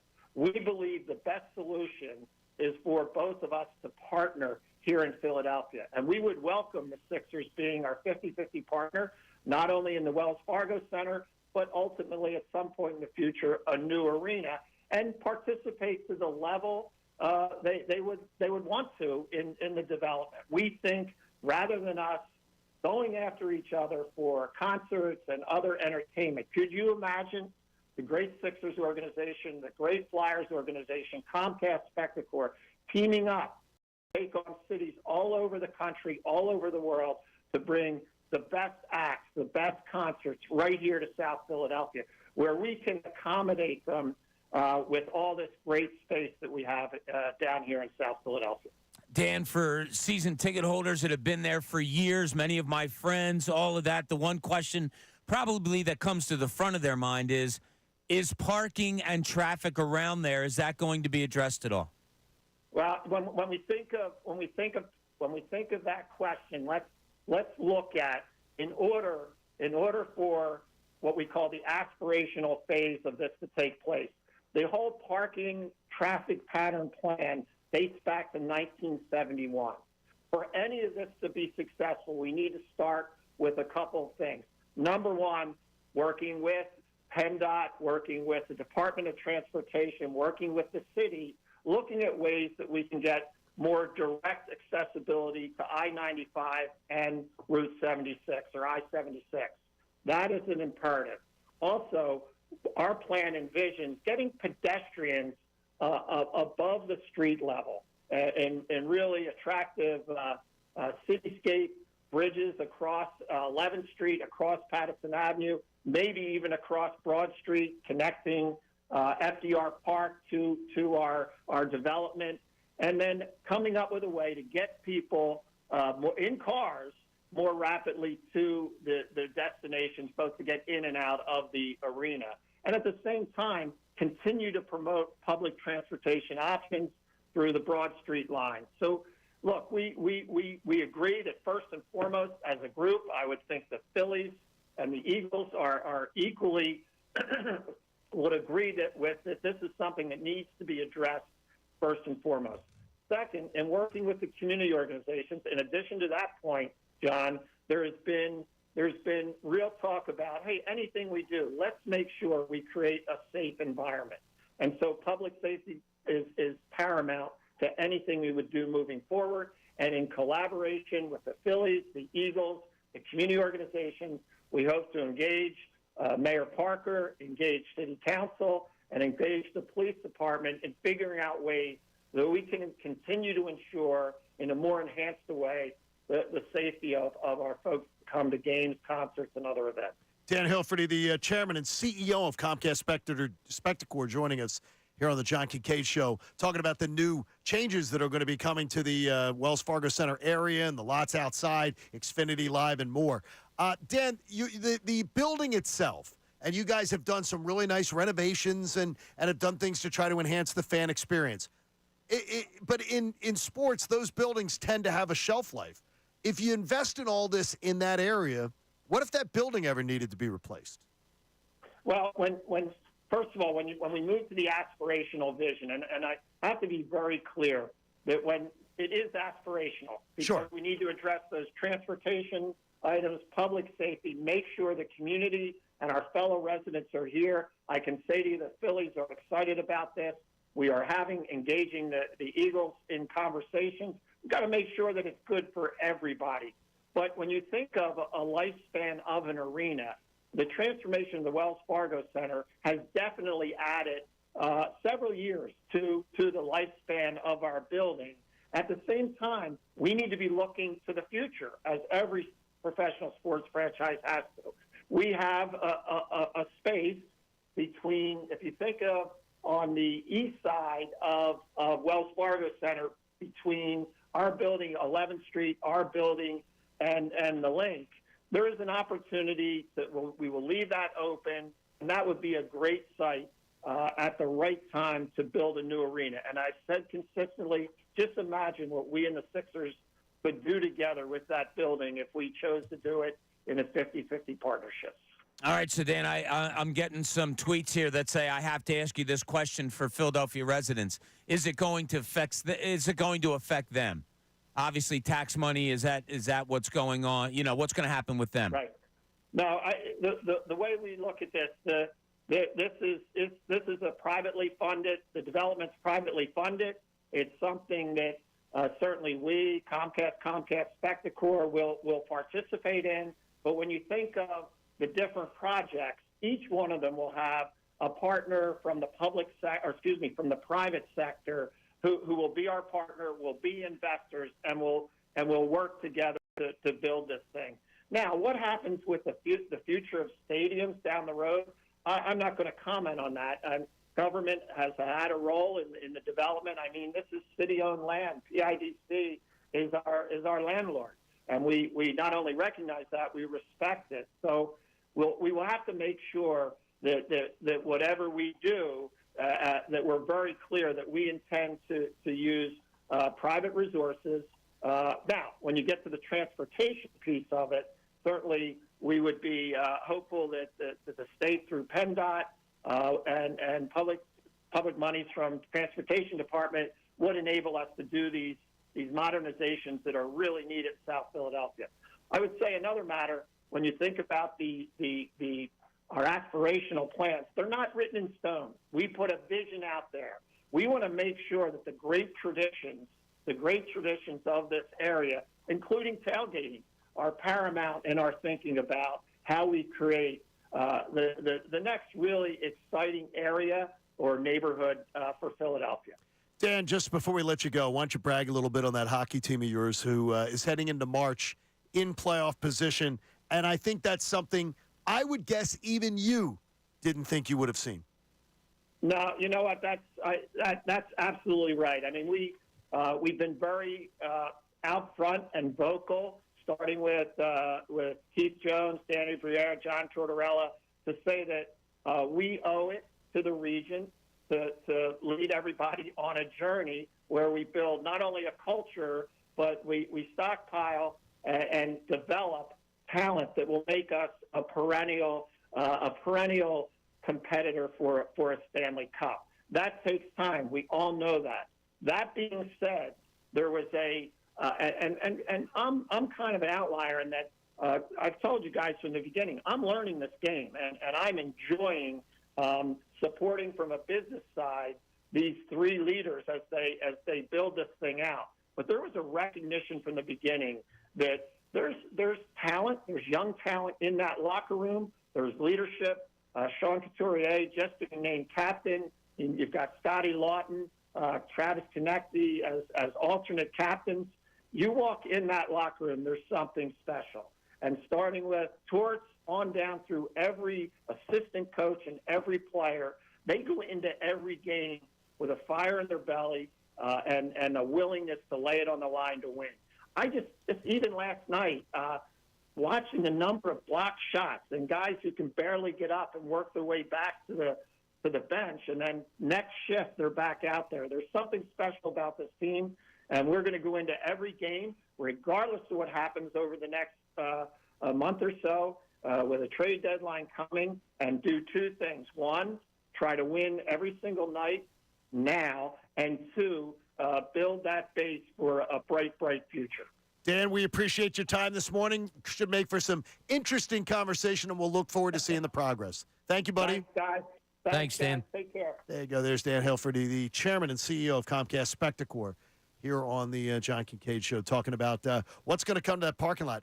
Bob, I loved your question because I've always wondered why, with the traffic situation in town, and I think part of the traffic situation down there is because of the fact that people have to walk at street level to get across those intersections, which holds everything up. The crosswalks in the air, I think, are just common sense. Oh, you got to build them. And I can't believe that they haven't been built yet. Bridges over the Broad streets, Street from FDR, and then 11th and Street, right around there. Those, yep. Yeah, it bridges. would make things so much easier. So maybe that's in the plan. You see them in Vegas. But and they're great. And once they got people off the strip became much less congested when they built those skyways in the sky. Yeah, so it'll be interesting to follow this. It's funny. I got a text from someone. I kind of. This was we always thought that Xfinity was going to be bigger than it was, didn't we? Like when it first came about, yes, there was talks about condos and all of those things. So maybe this is something that was talked about, for whatever reason, stopped, not done, and now Dan Hilferty and his people are going back at it again. It sounds great, and those things are coming. Like they're already permitted, ready to go on some of the projects. It's the other stuff, the aspirational stuff that they got to look at. Yeah, so, if the Sixers do move downtown, if that does all get approved and everything goes great there, I agree with Dan in that, wow, you could have two places that might be just absolutely spectacular. A downtown Sixers. I know there's people against it, people for it. We'll see how that goes. But you could have a downtown place and a place down there to see your other three teams, which – it's an interesting time. We'll see how it all plays out. I thought it was very high road, that answer, because I didn't expect that answer from him. I bet which one? I expected him to answer it as, well, whatever they do, it's much better for the Sixers to be here. It's much better for them to be with us. Instead, it was, hey, it could be two great things for the city. Yeah. And it could be that, hey, the downtown thing could work out really great for the city, but their preference would be for the Sixers in. And I also noticed, too, for the Sixers, we welcome the Sixers to be a 50-50 partner in the Wells Fargo Center. Yeah, and we know why the Sixers don't want that, and some people are asking questions on this. So Comcast Spectacor, the Flyers, they own that building. Correct. The Sixers are renters up until, I think, 28 maybe? Somewhere around there. The Sixers are looking to get their – maybe it's 30, okay. The Sixers are looking to get their own arena so they can do their own scheduling. As we've been told many times by people, when you submit to leagues your open scheduling, the Sixers are like third on the list at Wells Fargo Center, behind the Flyers and then behind other events that have to go there. And it's why sometimes you scratch your head at their schedule, and it's a shame for them. So you honestly can see why they would want their own arena. So, whether that happens or not, I was going to text somebody, and I will during the break. I don't know exactly when the Sixers are going to get a definitive answer from the city. I would think it has to come soon because it's a you have it's a new 6-year build or 7-year whole development build. You have a new mayor in place, so it all has to go through her now and her staff and all that. But yeah, those are the ins and outs. Very skimming of what's going on there. So interesting. It'll be an interesting time over the next few years. And if you haven't been down to the Wells Fargo Center lately, because you were asking about needing a new building, they have redone it in a way that I get down in the bowels of it when I'm there, covering games or just observing at games. You don't even recognize it, right? It's totally different. And they've made it beautiful down there for the players and the press and all of that stuff. But now going to games like I did on Saturday and being up in the concourse, which I rarely was when I was covering the team, it's beautiful. Like, they've done a really magnificent job there. So I think that building can last for quite a while. All right, there is more. We're going to let you hear more from what Howie and what Nick Sirianni had to say yesterday. Plus, great news for the Flyers organization, something that Pat Egan hasn't seen in over 10 years. I'll tell you what it is next. John Kincaid Show on The Fanatic. Fanatic Sports Update.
and 975thefanatic.com.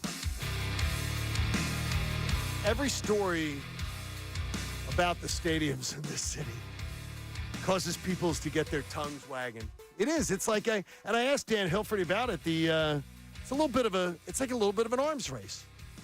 Look what we're doing. Well, look what we're doing. Look what we're going to do. And look what they're going to do. It's this back and forth. I know this. The only thing they can do is we can benefit from it. And I think that's going to be a nice improvement to Xfinity Live is going to be nice. Because I always did, Bob. When they first had the plan for Xfinity Live, it was supposed to be bigger. Look at the renderings. Yeah, it was supposed to be much bigger. And now it will be. It's going to be much bigger with what is already, and that is stuff that is guaranteed. That is coming. That will be in place before World Cup comes. Summer. Before the Major League Baseball All-Star Game. Those type of things. So, very good. So there's some good things there. Look, and if we end up having an arena downtown, I have even friends of mine are completely on both sides of the fence as far as the idea of having the stadium downtown. I think I'd like it. I got to be honest with you. I think I would enjoy it. A city just to have the venue looks amazing, the renderings of it and everything, but I also don't live there. So I understand. So I understand it would be different for me because I would be a visitor. But I am not. I'd say I'm leaning towards liking the idea of that. But there's nothing like our stadium complex anywhere. There's nothing like it in the entire country, where you have the Royals and the Chiefs share a parking lot in Kansas City, but that's about to go away because the Royals are moving downtown. So that's going to go away. You have, most cities don't have the great sports complex we have, and I can understand the people who say just keep it that way. Let's have everything there. Yeah, the weird thing with me is I'd have to see it to determine whether I like it or don't like it. And that can only happen if it's approved. If the Sixers are approved to go downtown, absolutely, then I'd have to see it. Look, I've been lucky enough to be able to go to every arena in the NBA and know that most of them are downtown, and most of them work fine being downtown. And those cities have figured it out. Will the Sixers have a little bit of a tough sell to their customers about taking public transportation and all that? Sure. But, what the Sixers have done really well is they've made it the forefront of their conversation. I was very, very impressed when they came in here and gave us their presentation.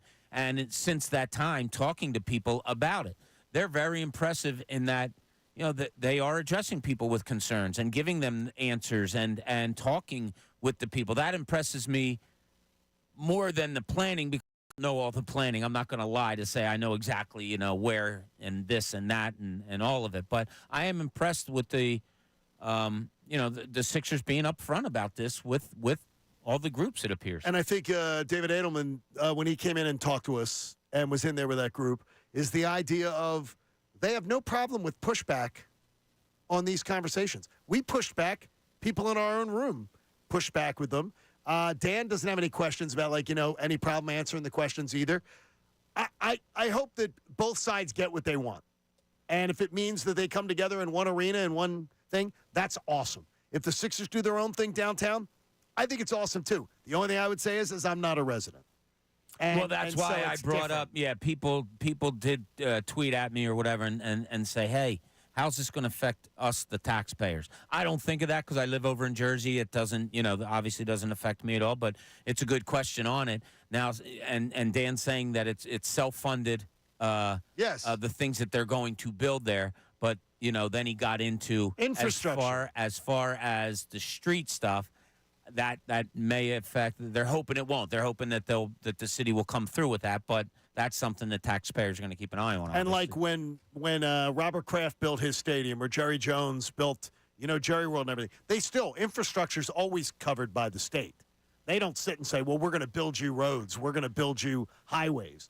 That's something that will come from the state. But the bridges are something that I've never understood wasn't done down in the stadium complex, Pat.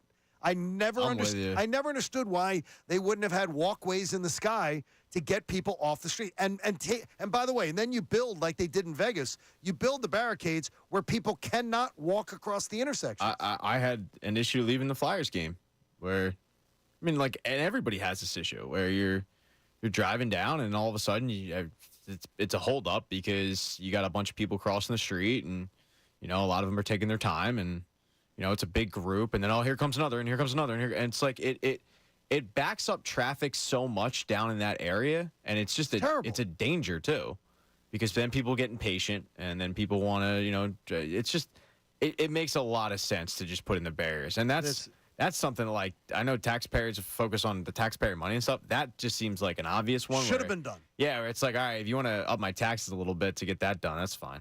Hey, the 9 o'clock hour is brought to you by the Bagster. It's a dumpster in a bag. You can get yours today at Home Depot and Lowe's, and for details, go to Bagster.com.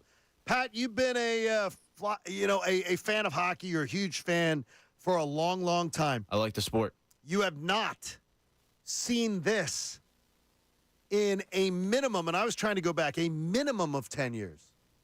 Minimum of 10. That's as far back as I was able to research. Something that should put a smile on your face as a local hockey fan. The Flyers, the Athletic came out with their hockey rankings of prospects. That's where I thought you were going with this. I didn't know that the Athletic came out with the rankings. But Yeah, number 6. That's in not the NHL. Overall surprise that Michkov is one of the better prospects in Yes. hockey, and Denver Barkey, their third-round pick, is having a killer season in the Oliver Bonk. Ollie Bonk, yeah, with the London Knights. Both those guys are on the London Knights, and they're absolutely having monster years. So I like Massimo Rizzo. What do you say, Massimo? The center out of Denver, University of Denver. Yep. And I mean, that's the same school that Bobby Brink went to. Yes, and Bobby Brink also listed as one of the top, as a prospect, and we saw another one last night. We saw a goal last night. Look, here's some things for you. Is that number 6 in the NHL, that is progress. Again, progress. And I believe we should expect a higher ranking next year because I know I'm going out for the first round of the NHL draft in Vegas. And they're already holding 2 number 1 picks, and I got a feeling, Pat, that they're going to end up with a third. Is that they're going to make some moves and may end up with a third. I wouldn't be overly surprised. It's going to be interesting to see what they do with the deadline, because the deadline is next Friday. Yeah, it's quickly 8 approaching. days. So, but they're in a really, really good spot where they don't need to sell, and thus they can up the price for potential buyers. So, you could get a haul for some of these guys, and add to that war chest, and maybe you end up taking those picks and getting somebody, or maybe you just end up using those picks and to move up. You could move up the picks you there's got a lot. this year. I mean, like New York did this a couple years ago, where they sold all their vets. They got a bunch of picks, and then they used those picks to move up in the draft. And they took some really good players, but they used those extra seconds and extra thirds, and they would move up 6 5, 6 spots and right. grab the guy they wanted. And this current regime of Keith Jones and Danny Briere, they're putting themselves in a position to be able to do that, where they don't have to stand pat at pick whatever. If they want a guy, they can easily just jump up and get him, and not think twice about it. So, but they've done a really good job. Yeah, the last draft is looking like it's really good when you get Michkov and Ollie Bonk and Denver Barkey. It's looking like that could bear fruit for sure. And now that means, that's some of the new scouts that were brought in too, and everything that are doing that kind of legwork. I promise, no matter, I'm going to be sort of out of pocket next week as I travel, but I promise I am not going to care one way or another. If they make deals that hamper their chances of making the playoffs this year and get a great return in draft picks, I do not give a damn. I will not complain about it. I will not say, well, you should have pushed because playoff experience would have mattered. I want the biggest war chest for Danny Briere and his scouting staff to be able to do their thing.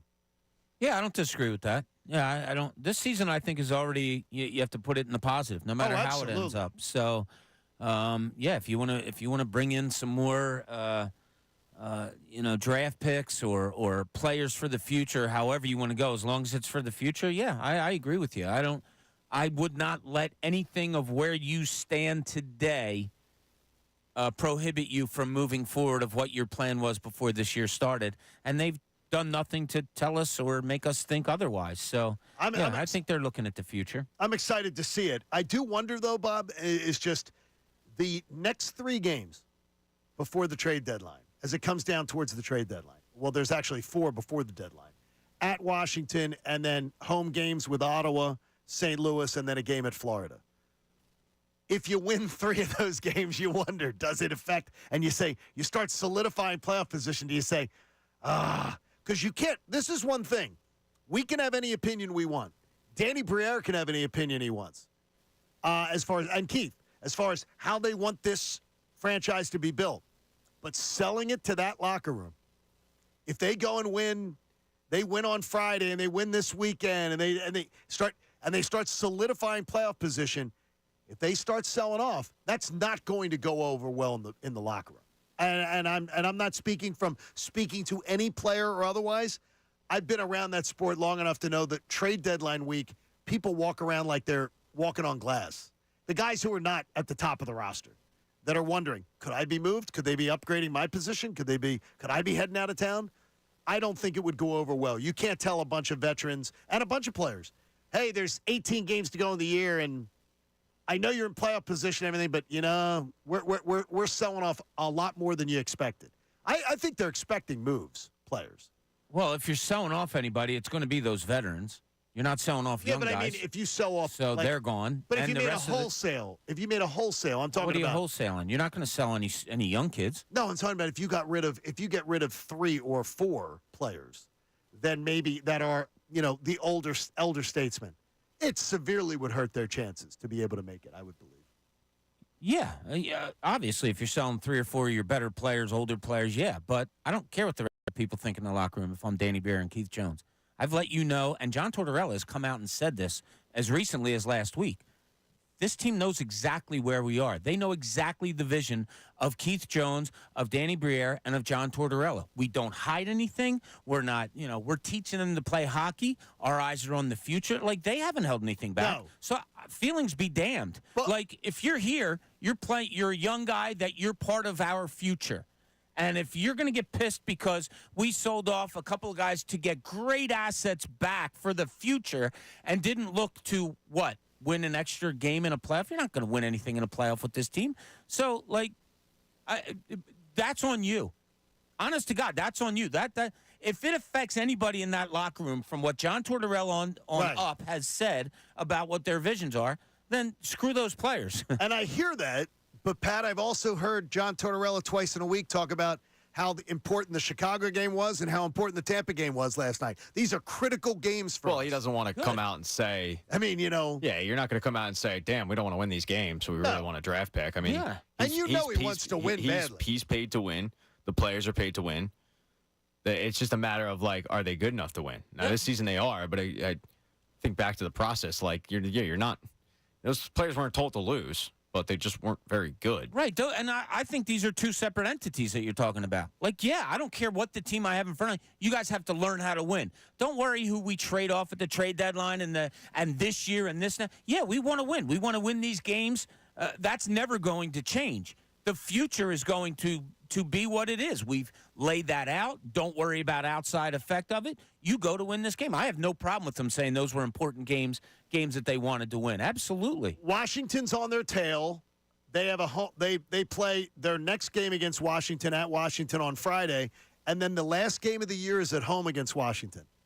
The second to the last game of the year is at home against the Devils. The Devils in Washington, 2 of the closest teams chasing you. And it could come down to that last weekend. It could be that last week of the year. It could absolutely be wild. And it's going to be fun to watch how this all shakes out as it goes down the stretch. Yesterday, Howie Roseman had some things to say about the offseason, the plan, and I wanted you to hear a few of them. One of them being that he believes he's got a lot of work to do. I'm proud of the people that we have on this team, on and off the field. Obviously, the end of the season didn't go the way we wanted to, but at the same time, making the playoffs 6 of the last 7 years, being in 2 of the last 6 Super Bowls, I feel like we've developed some sort of winning culture.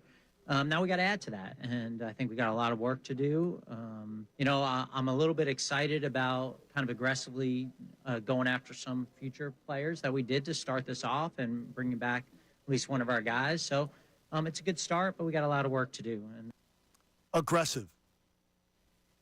I like hearing aggressive, but I wonder with aggressive, especially as he starts to cite off his resume, which I always find annoying. The idea of it sounds like there's an aggressive plan, which means they're going to sort of push chips to the center of the table and go all in to try to get right back in 2024. They're not taking this as, well, this is the time to take a slight step back and take a more long-term view of things. It seems when you say the word aggressive and you use it twice, that tells me, well, aggressively approaching the offseason. Well, yeah, they were in the Super Bowl 2 years ago. It would be stupid. Pick a bigger, better word if they didn't think they had to go all in now to try to win you have two wide receivers that are two of the best in the league. You have a quarterback that, you've signed for $250 million. Yeah, you're playing to win now. And your offense is built as such. You have to redo that defense to get it up to snuff with that offense. Yeah, sure, it is win now. You better be aggressive. Does that Anything else would be egregious. Does that mean that you got 3 picks in the first 2 rounds? Does that mean you wouldn't mind if they used 2 picks instead of 3 and tried to get aggressive? Or, with the draft? Because aggressive, when I hear aggressive, I think free agents, make a splash. Draft, move up the board. And we always expect Howie to move around, as Pat always points out. We don't expect Howie to ever pick where he picks.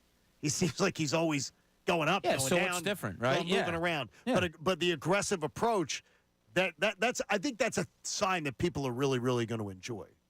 I don't think it's ever not a sign that's been here, though.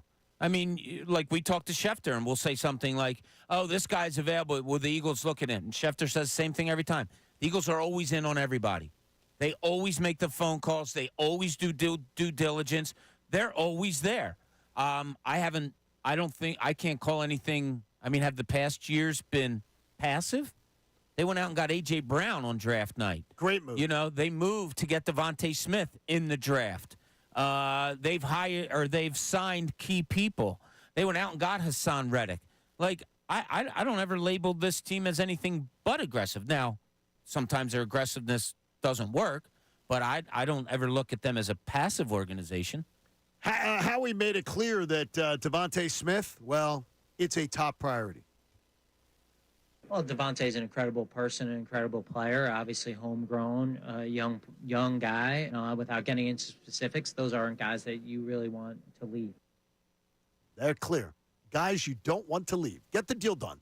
Get the deal done. I mean, and then part of that being aggressive to me is also locking down your own. And I think that it would be, if you can get a deal done that makes sense with, Hassan Reddick and Devontae Smith. And again, I'm also saying Landon Dickerson, get it cheap. Because if you do it this year, you're going to get him a lot cheaper. It'll be a lot cheaper than waiting another year. Only problem there, guess what? The injury? Landon Dickerson knows that too. Yeah. So he might not say, no, I'll wait until after next year. Now, the injury is a good problem in that, he knows what his injury history is. Getting the money first might be, something he wants to do. But, yeah, what Howie said seems logical to me. Of course I think you'd want to bring back Devontae Smith. Yeah. Hassan Reddick, he's a local kid. He went to Temple. I knew that. Yes, that's a... Yeah. Thank God he told me that. I had no idea. I didn't realize. Yeah, you love That's never mentioned. Kind of guys here. Now, I didn't like answering for this one about Jason Kelsey and Fletcher Cox. Obviously, those guys, unbelievable players, unbelievable people, and they deserve the right to decide what's best for them. And we'll wait and give them whatever time and space they need to make the right decisions. And I think the important thing from our perspective is you'd never want to see them wearing different colors. And I think for us, no matter when that is, if they want the opportunity to come back, we'd want to have the opportunity to bring them back. They deserve the right to do what's best for them. Every player does. Every player does. But I think it should be on the timeline of the Eagles. I think it should be on the franchise's timeline. I don't think it should just be, well, we're just going to sit around and wait. I need another month to figure out what I'm doing. I think at some point there's a Band-Aid. I highly doubt that there's not a date that has been given to the two of them saying, What like, would you "Look, guess? Take your time when you guys are ready, but we need to know by Would you think this draft or free agency? whatever comes first. Free Yeah. agency. Yeah, by then. Okay, so you think, well, that's next week? I mean, 2 weeks from now, excuse me. Yeah, 2 and weeks. whether the team announces it or whatever, or They'll know. You know, I think so. Yeah. The Pat, are you leaning either way as far as you? Because it's the 7% went to 3%. I think they'll know, and I'm leaning for Jason Kelsey, probably 4%. Oh, you 4 to moved up. 5. You Well, were at no, 3 I was at for a 7 at while. one point, and then I went down. I've been in that 3 to 7 range. I'm at about 4% or so, 4 or 5. I just keep going back to like he's probably going back and forth with the decision, obviously, but like he's got to be bringing it up to his family, and his wife's got to be like, dude, Are you kidding me? Yeah, I thought this was. Thought we settled this. Yeah, I thought this was it, and he doesn't want to go out the way it happened, but and I understand that, but I think that there's a better chance of Jason Kelsey coming back than Fletcher Cox coming back. I would agree with you. I don't think Fletcher Cox is back.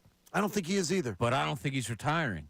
Exactly, yeah. You think he's going to go play But somewhere else? Howie just said we don't want that. Was it Fletcher Cox he was talking about? Yes, or Brandon? Cox and Kelsey. Yeah, he just said Doesn't want to see them in doesn't other want to see him in other uniforms. So, are you going to overpay? If Cox says, you know what? Yeah, I am going to come back, but at $20 million a year for a team, and does Howie overpay him to say, yeah, we don't want you in another uniform? No. What did he get last year? 10.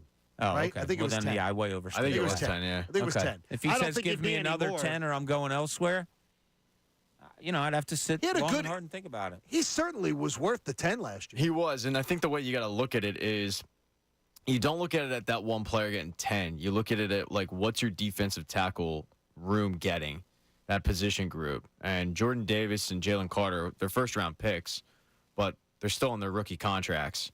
So they're not nearly probably as much as you might assume for two starting tackles at other positions. And then Milton Williams was a third-round pick. So you add all that together, and let's say, I mean, I have to look it up, but like you might not be into the defensive tackle position nearly as much as you thought you might be. Makes sense.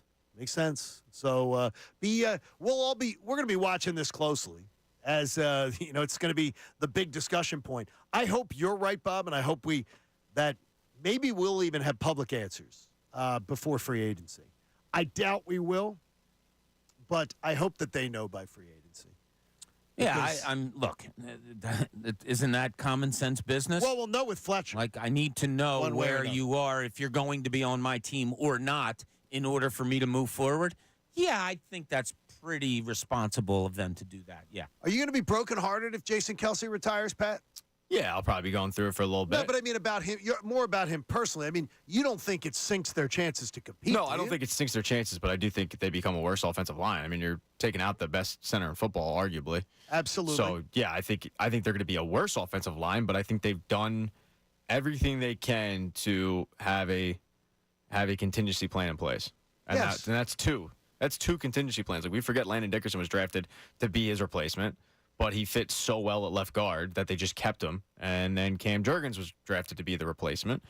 So they've done the work. I mean, they've planned for this.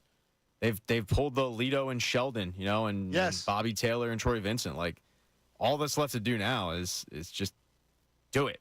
But it is sad to think about one of the all-time greats, and not just for the Eagles, but in that position. I mean, one of the best centers to ever play the game is probably going to be done. Yeah, that's not fun. I hate even thinking, Bob, about the $15 million.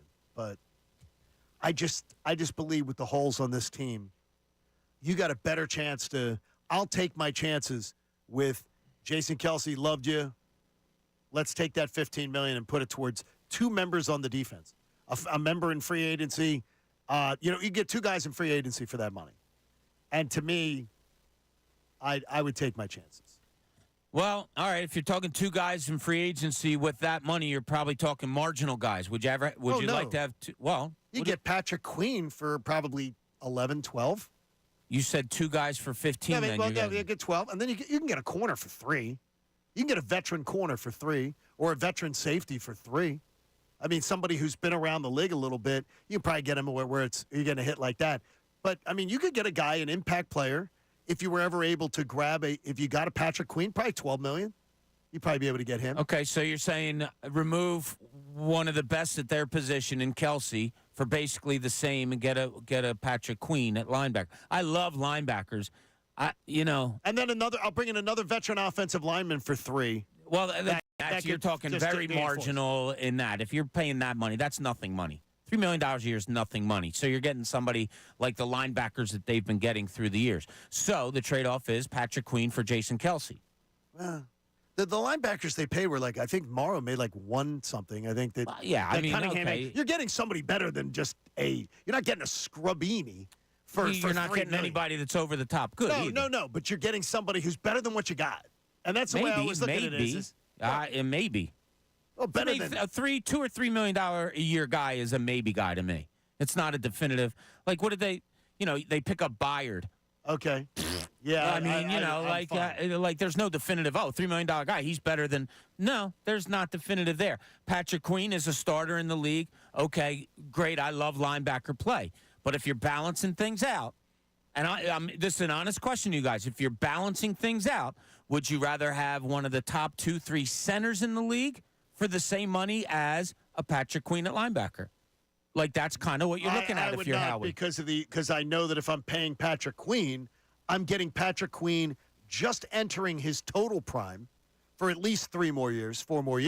Whereas Jason Kelsey, I'm getting I might want to come back, I might not. This might be the end. It might be at the end. And he's still fantastic. He's fantastic at what he does.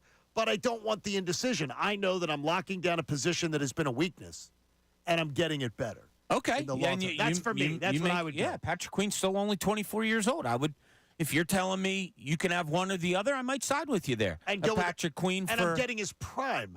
Yeah, he's 24. His learning years. I don't know that they're going to ever let him go, but you never know. You never know. You might be able to. They've lost a lot on the defensive side of the ball. They've lost 3 defensive coaches.